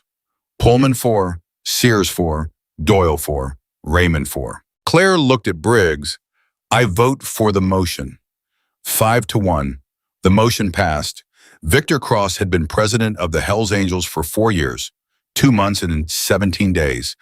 He ceased to be president at 3:22 in the afternoon on a Tuesday in November in the Iron Cross Bar in Nevada by a vote of 5-1 under founding law, with the dissenting vote being his own. He stood very still for 3 seconds after Briggs announced the result. Then he looked at Claire. What was in his eyes then wasn't the controlled neutrality from before.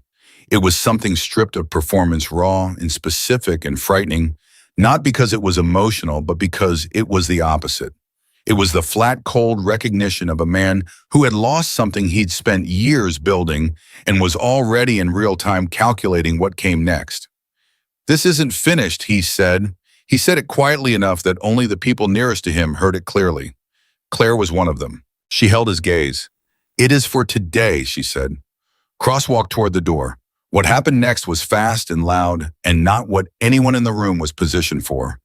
Cross got 3 steps from the door when Ryder moved to block him, not aggressively, just into his path, a large man making himself an obstacle. Cross stopped, looked at Ryder with the same flat calculation. You're not leaving until Briggs completes the formal record, Ryder said. That's the law. The law, Cross said, just got rewritten by a child. The law got enforced. There's a difference. Ryder didn't move. 3 minutes. Briggs finishes the record. You go wherever you want. Cross looked at him. Then at the room at the 60 men who were watching this, who were calculating their own positions in relation to what had just happened, who were going to have to decide in the next 48 hours where their loyalty actually lived. He understood that look, the look of a man taking inventory of what he had left. Whatever he found in that inventory made his decision for him.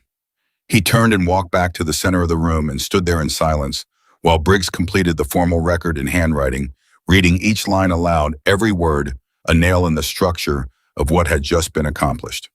When Briggs finished, he looked up. The record is complete. The gathering is closed. He looked at Cross. You're free to go. Cross went. He walked out the door with his 2 witnesses behind him, and the room let him go. And the sound that followed his exit was the particular sound of a breath held for a long time finally released. Men began talking, some in groups, some on phones, some moving toward Claire and Ryder and Raymond, with expressions that ranged from shell-shocked to something approaching awe. Raymond came around the council table. He was moving faster than Claire expected for a man who had spent 2 years in an invisible house in the desert. And when he reached her, he put both hands on her shoulders, not a hug, something more formal and more significant, a deliberate witness gesture, and looked at her with those light blue eyes that were bright again in the way they'd been outside his house when he'd seen the patch. Your grandfather would be... He stopped, started again. Walt was the best man I knew in this life. What you did today is the thing he built everything toward. His voice was steady but effortful. Thank you. Claire felt the gratitude land in her chest and didn't look away from it. He did the building, she said. I just walked in with the tools. That's all he ever asked anyone to do, Raymond said. Ryder appeared at her shoulder, close, which meant something was wrong. She read it in his posture before he said a word. Cross's vehicles left the lot moving east, he said low directly into her ear. 3 of them.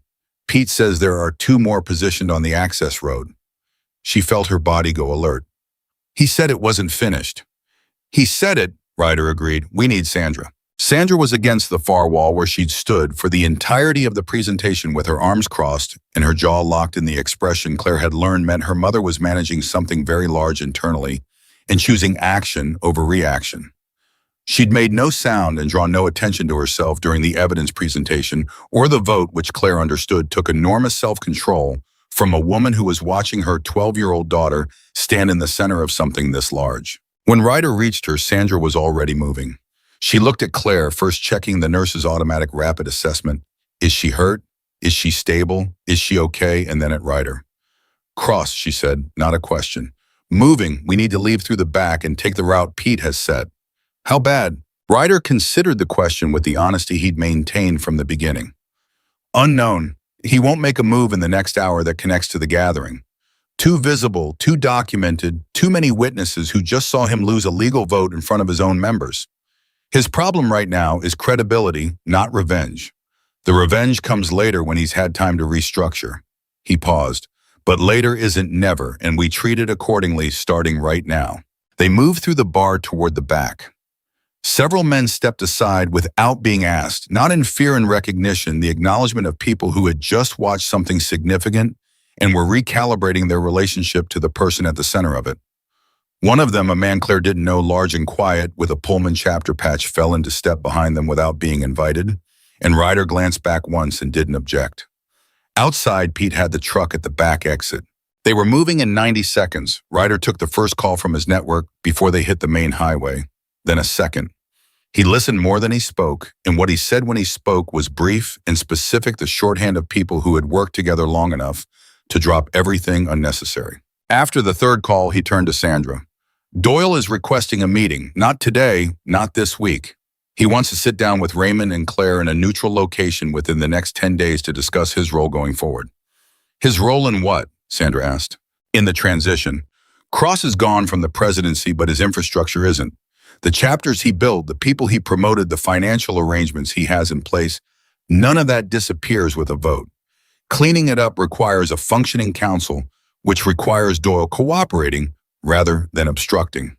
He glanced at Claire. You'll need to be at that meeting. Okay, Claire said. There's something else. He looked at her for a second longer than usual. Sears, the thin man, the other cross-council member, who voted for recognition. He made a statement to Briggs after you left the floor.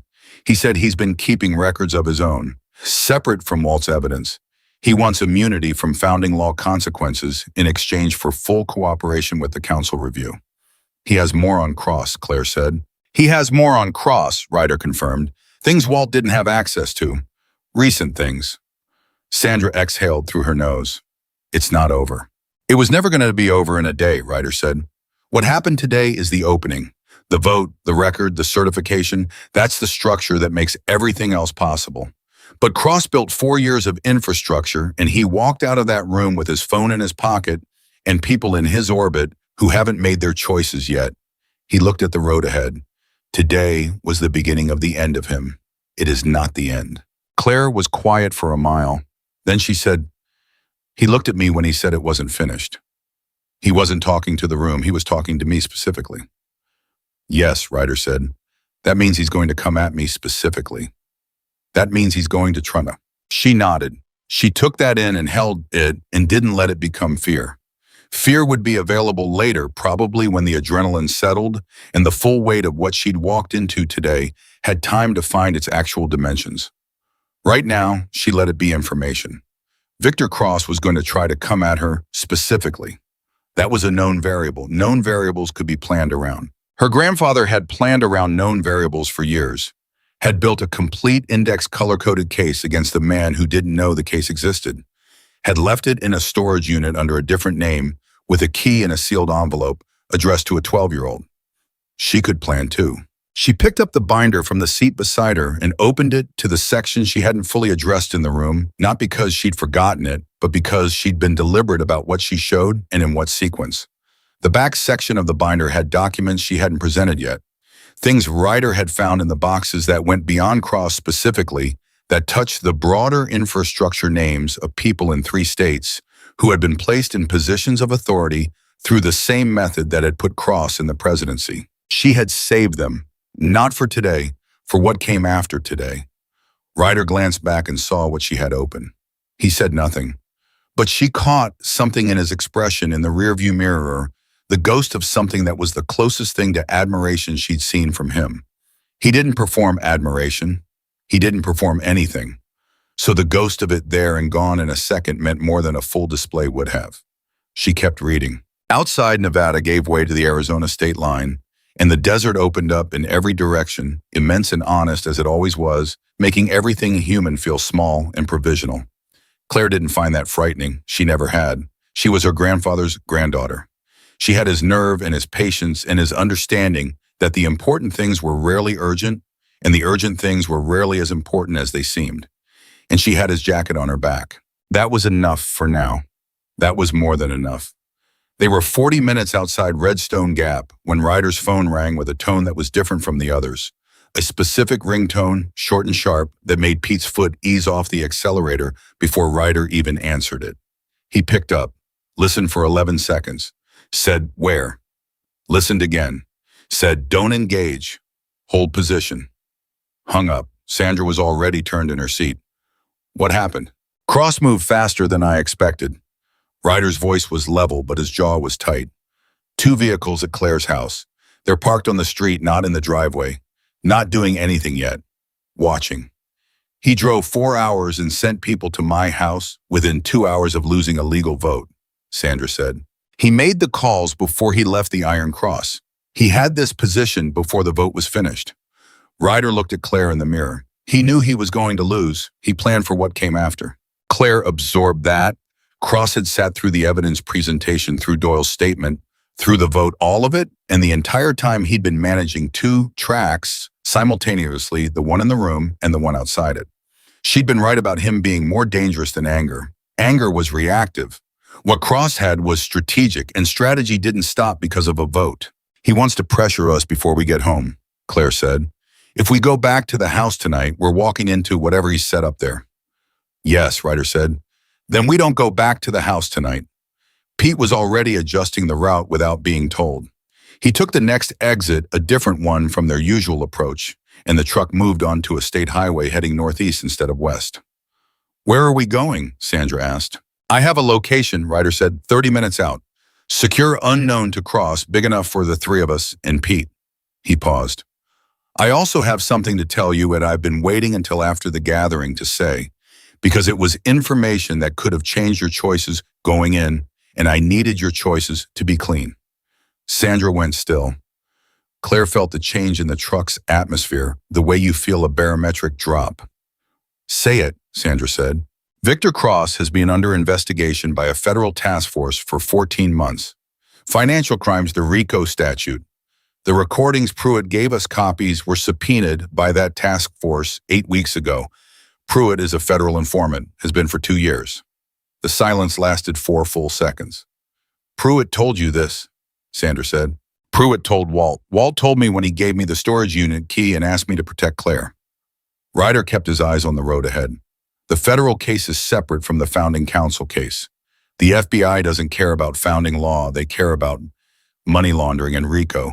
But the two cases have been running parallel, and today's gathering accelerated things. His phone buzzed. He glanced at it. "The task force has been watching the Iron Cross all day. There are agents in the area right now." "Are we in danger from the investigation?" Sandra asked, and Claire heard the precision of it. Her mother going directly to the practical question, cutting past shock to what mattered. No, Walt was cooperative with them before he signed. His cooperation extended to the case being built on his evidence. Claire's claim and the founding law angle are completely outside what the federal investigation is concerned with. He paused. But it does mean that what happened today at the Iron Cross isn't just an internal organizational matter. It's evidence in a federal criminal case. The vote, the recordings, the formal record, Briggs completed all of it, is going to be subpoenaed. That's why Cross can't simply reverse what happened, Claire said slowly. Even if he pressured the council internally, the federal record exists now. He can't make today disappear. No, Ryder said, he cannot, which is why the pressure at your house isn't about reversing the vote. It's about something else. The evidence, Claire said, the original documents, Walt's boxes. We moved them, Sandra said sharply. They're at the house, which is exactly where Cross's people are right now, Ryder said. Pete accelerated. They made the call to Harris, the man with the arms like cable wire who had shaken Claire's hand and talked about laws worth dying for. And Harris had 4 men at the house on Cactus Road within 19 minutes of the call. He called Ryder back at the 20-minute mark and said simply, "Your boxes are fine. The 2 vehicles out front are gone. They left when we arrived." Then he said something else lower, and Ryder's expression shifted. "What?" Claire said. Ryder looked at her. "Cross's people did get into the house before Harris arrived. Back door, they didn't take the boxes. They copied them," Sandra said. "Or photographed them." Ryder pressed his lips together. "The originals are still there. The federal subpoena will cover the originals. But Cross now has images of everything Walt compiled." Sandra made a sound that was short and controlled. "So he knows exactly what we have on him. He knew generally from the presentation at the gathering. Now he knows specifically." Ryder was quiet for a moment. "It doesn't change the legal position. The originals in federal hands are what matter for the criminal case. What Cross does with photographs of evidence that's already been formally entered into a founding council record is..." He stopped. "It's a negotiating tool," Claire said. "He's going to use what he photographed to go to the people named in those documents, the people Walt documented alongside Cross, and he's going to offer them something in exchange for support." Ryder looked at her in the mirror. "That is exactly what he's going to do." "How many people are named in the documents?" "Significant names 11, chapter presidents, financial officers, 1 man who controls resource allocation across 4 Western states." "He needs to move fast," Claire said, "before the federal subpoena locks those people into testimony. He's going to spend the next 72 hours trying to consolidate what he has left before the walls close." "Claire," Sandra said, not stopping her, just saying her name the way her mother sometimes did when she wanted to make sure Claire knew she was being heard. 72 hours, Claire said to Ryder. "What does Raymond need from us in that window?" Ryder took one hand off the wheel and rubbed the back of his neck, a gesture she'd never seen from him before. which told her it was involuntary. Raymond is already moving. He and I spoke twice at the Iron Cross before you arrived. He's reaching out to the 11 named individuals directly ahead of Cross, not with threats, with the recordings. He paused. We made copies, 3 sets, one with the federal attorneys via Pruitt's handler, one with Raymond, one in a location that only I know. Claire sat back in her seat. The scope of what her grandfather had built kept expanding in her understanding, not the documents in the boxes, but the structure around the documents. The multiple copies, the federal coordination, the timing of the gathering, all of it arranged like a mechanism that had been set in motion long before she'd put on the jacket and walked into school. Walter Dawson hadn't just built a case. He'd built a cage, and he'd spent years positioning every door. He thought of everything, she said.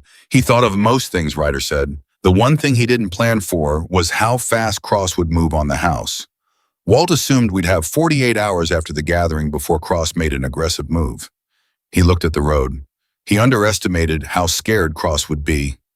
Fear makes people fast, Claire said. Yes. And sloppy. Ryder glanced at her in the mirror again. Also yes. The location Ryder had was a ranch property 31 miles northeast of Redstone Gap, owned by a woman named Carol, who had been Walter Dawson's oldest friend. They'd grown up on adjacent streets. He'd known her for 60 years, and she had never once in their entire friendship asked him a question he didn't want to answer. She met them at the gate in the dark with a flashlight and no expression of surprise whatsoever, which told Claire that Ryder had called ahead and that Carol was exactly the kind of person who absorbed information and acted on it without performing a reaction. She was around 70, white-haired, with hands that had clearly done decades of outdoor work, and eyes that were warm and very direct. She looked at Claire and said, "You look like him." "People keep telling me that," Claire said. "It's a compliment of the highest order," Carol said. She stepped back from the gate. "Come in. I made food." At Carol's kitchen table with food in front of them, that Claire ate mechanically because Ryder had a rule about eating.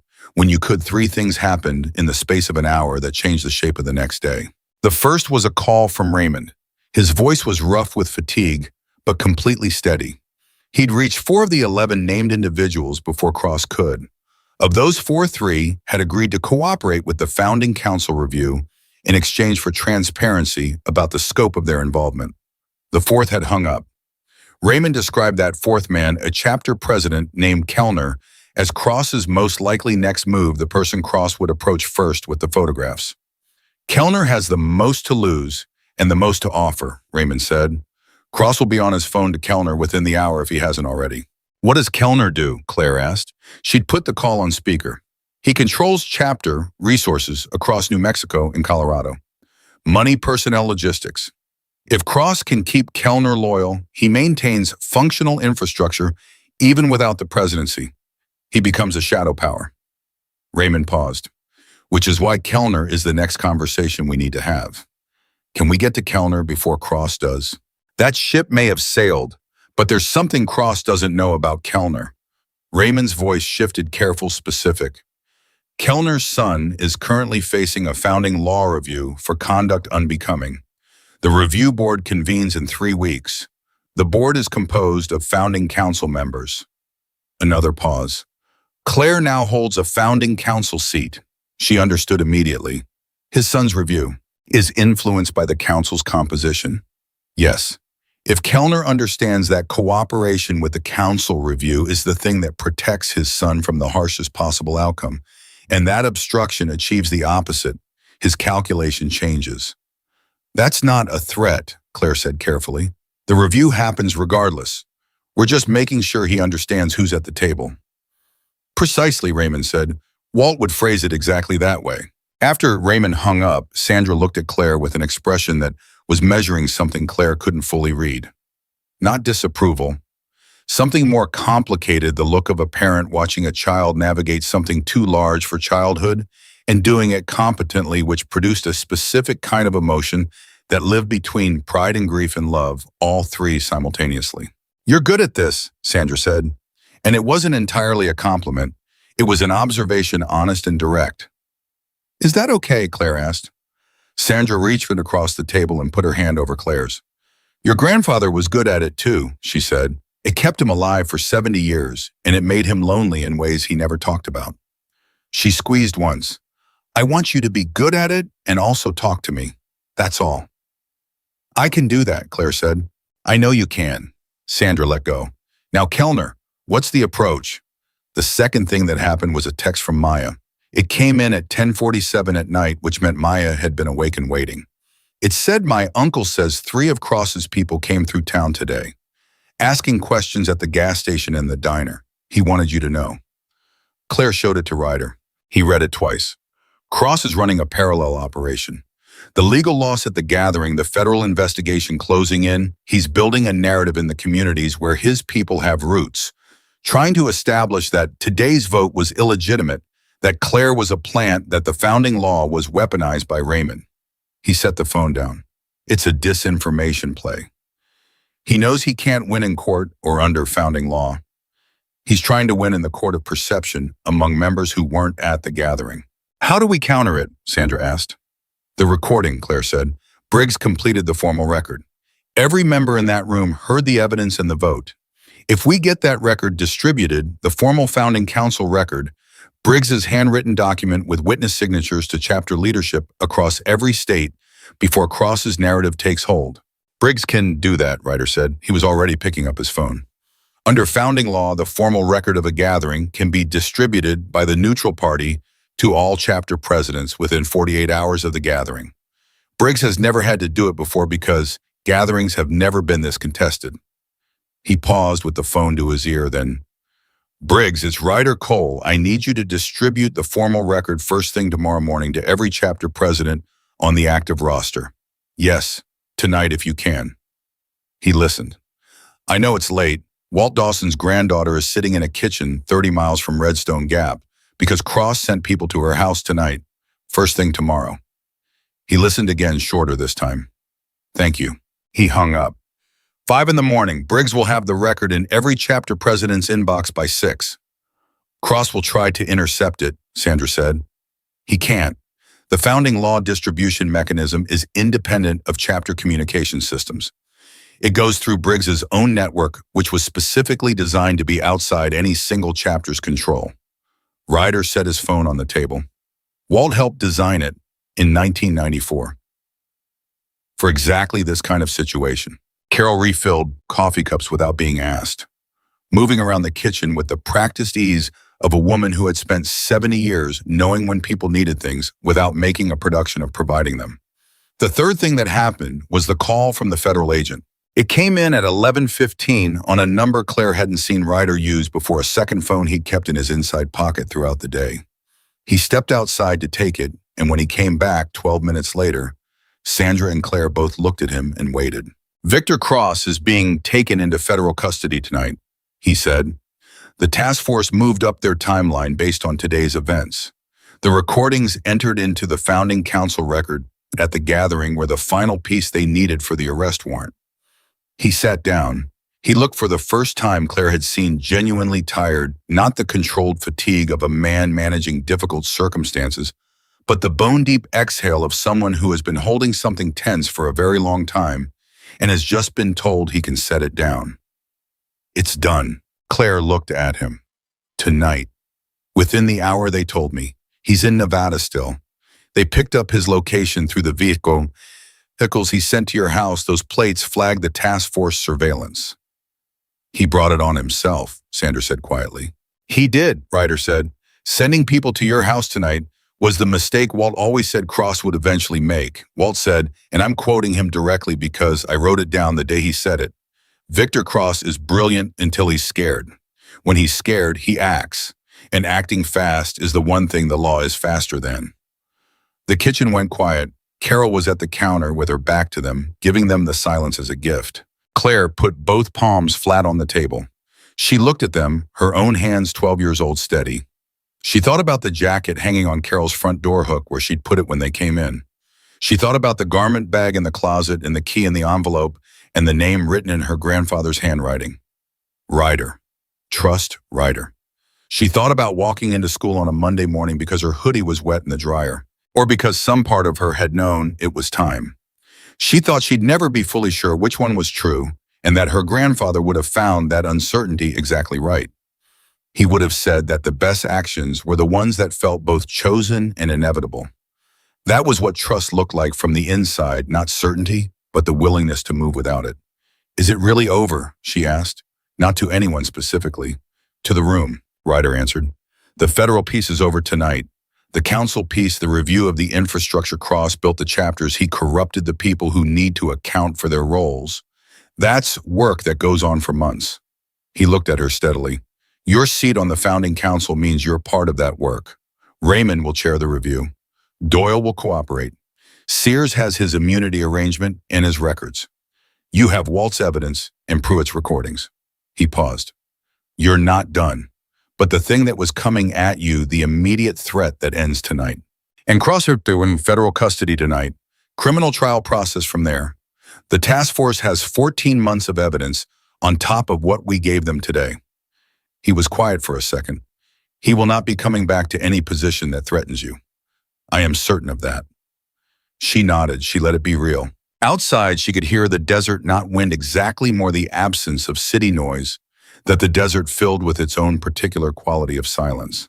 She'd grown up in that silence. She knew what it meant. It meant the world was larger than whatever problem you were holding, and the problem was finite, and the desert would be there in the morning, the same way it had been the morning before. She got up and went to the front door and took the jacket off the hook and put it on. She didn't go outside. She just stood there in Carol's entryway with the jacket on, feeling the weight of it, the way she'd been feeling it for 3 weeks, the same weight landing differently each time as more hers every day. Sandra appeared behind her. She stood for a moment without speaking, then said, "What are you thinking?" "About what comes next," Claire said. "The review, the council work, school on Monday." She paused. "Maya, I owe her a real explanation." "Yes," Sandra said, "you do. And I need to go back to the storage unit, the motorcycle." She turned to look at her mother. "I want to learn to ride it." Sandra's expression went through several things in quick succession. Then it settled. "When you're 16, she said. "He maintained it," Claire said. "He kept it ready. I don't think he maintained it for me to leave it under a tarp." "When you're 16, Sandra said again. But she said it with a softness that meant she'd already accepted it. He would say the same thing. "He'd say 15, Claire said. Sandra almost smiled. "Almost. He absolutely would." She put her arm around Claire's shoulders, the jacket and all pulling her in sideways. "He'd also say that what you did today was the bravest thing he ever saw." "He would not say that," Claire said. "He'd say it was the right thing, not the brave thing. He always said those were different." "They are different," Sandra said. "You did both." They stood there together for a moment, the two of them in the quiet of Carol's house, with the desert outside and Ryder and Pete in the kitchen, and everything that had happened today settling into the shape it would have from now on, permanent, recorded reel. Claire thought about the meeting with Kellner that needed to happen, the 48 hours during which Briggs would be distributing the formal record, the council review that would take months, Sears and his immunity arrangement and whatever his records added to what they already had, Doyle calculating at a table choosing cooperation, Raymond alive and moving again after 2 years of deliberate invisibility. And somewhere in Nevada in the next hour, Victor Cross being placed in federal custody by people who had been watching him for 14 months and waiting for exactly this day. She thought about her grandfather in his recliner going to sleep and not waking up a Tuesday in October 7 weeks after her 12th birthday.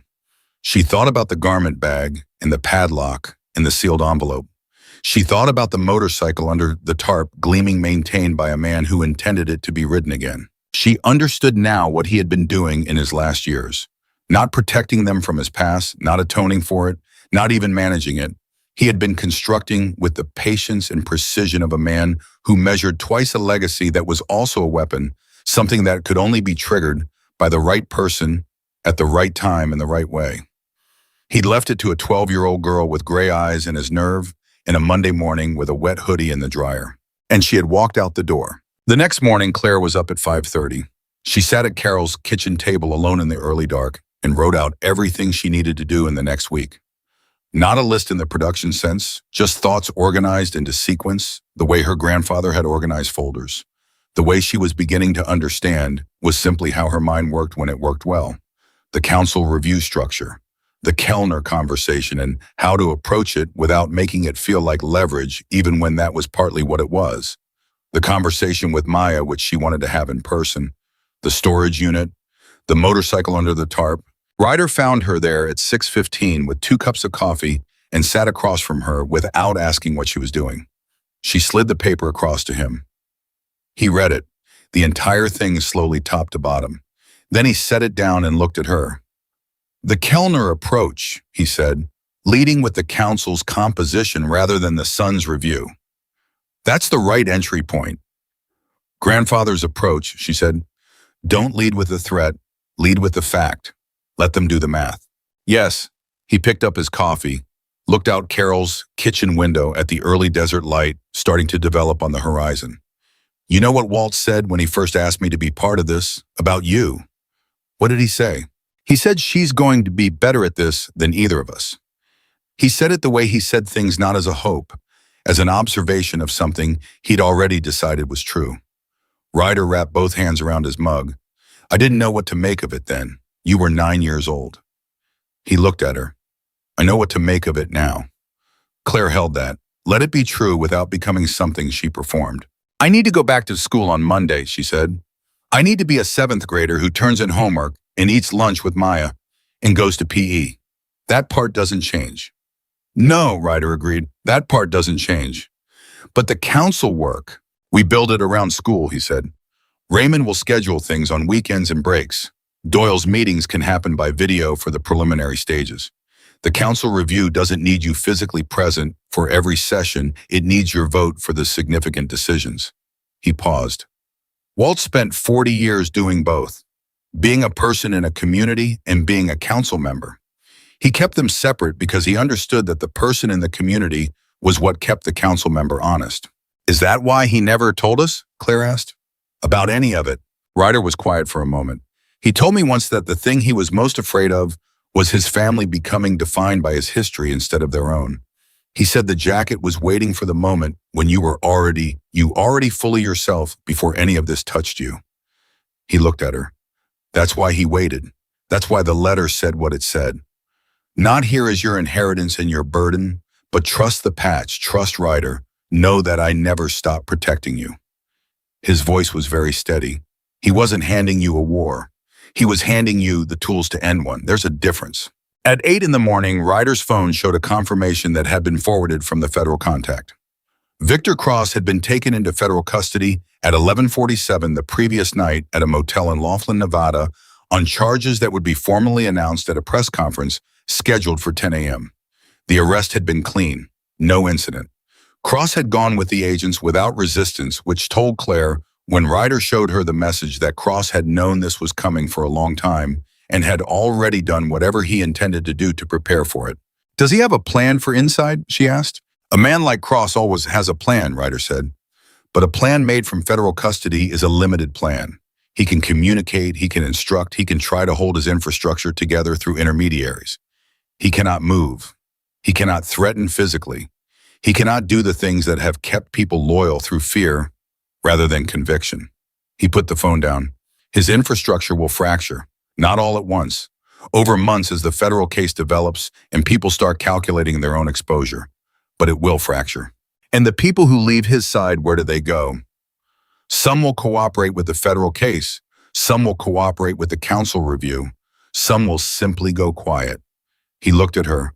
Some will come to you. To me. You hold a founding seat. You have the old guard behind you and Raymond chairing the review and documentation that covers 4 years of Cross's presidency. When people need to find the legitimate authority in this organization, you are part of what they find. He was direct about it, not flattering the way he was direct about everything. That is not a small thing. It is also not a simple thing.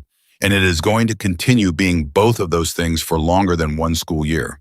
I know, Claire said. He looked at her for a moment. You're okay with that? I didn't say I was okay with it, she said. I said I know, she paused.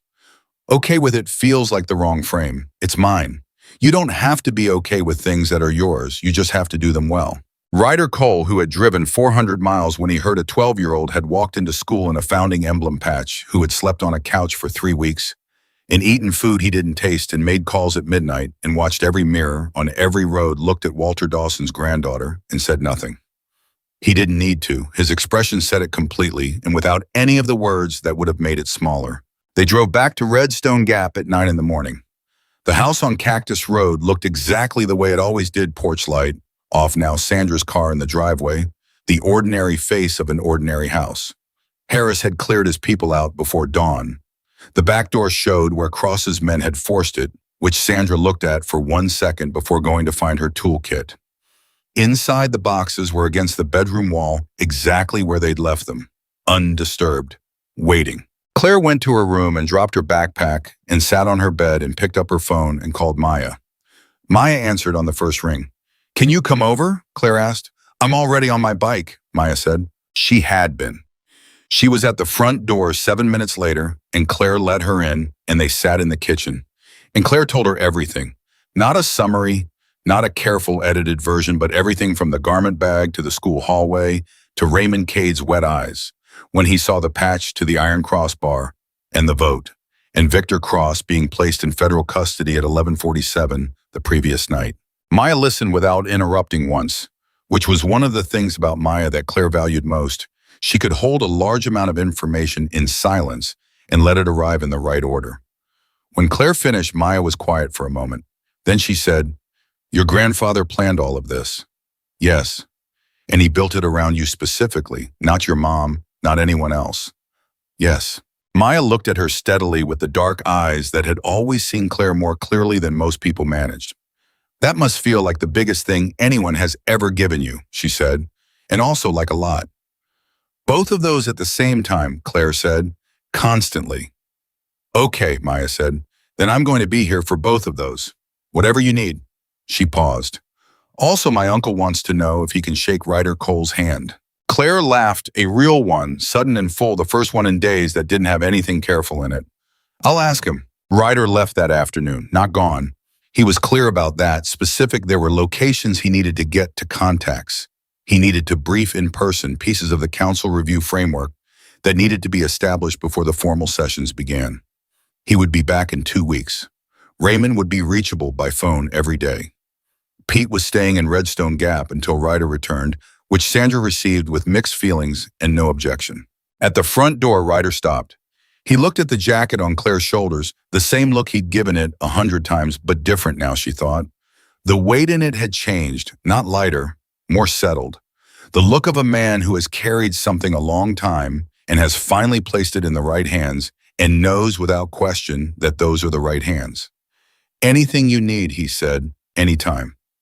"I know," she said. "Thank you, Ryder."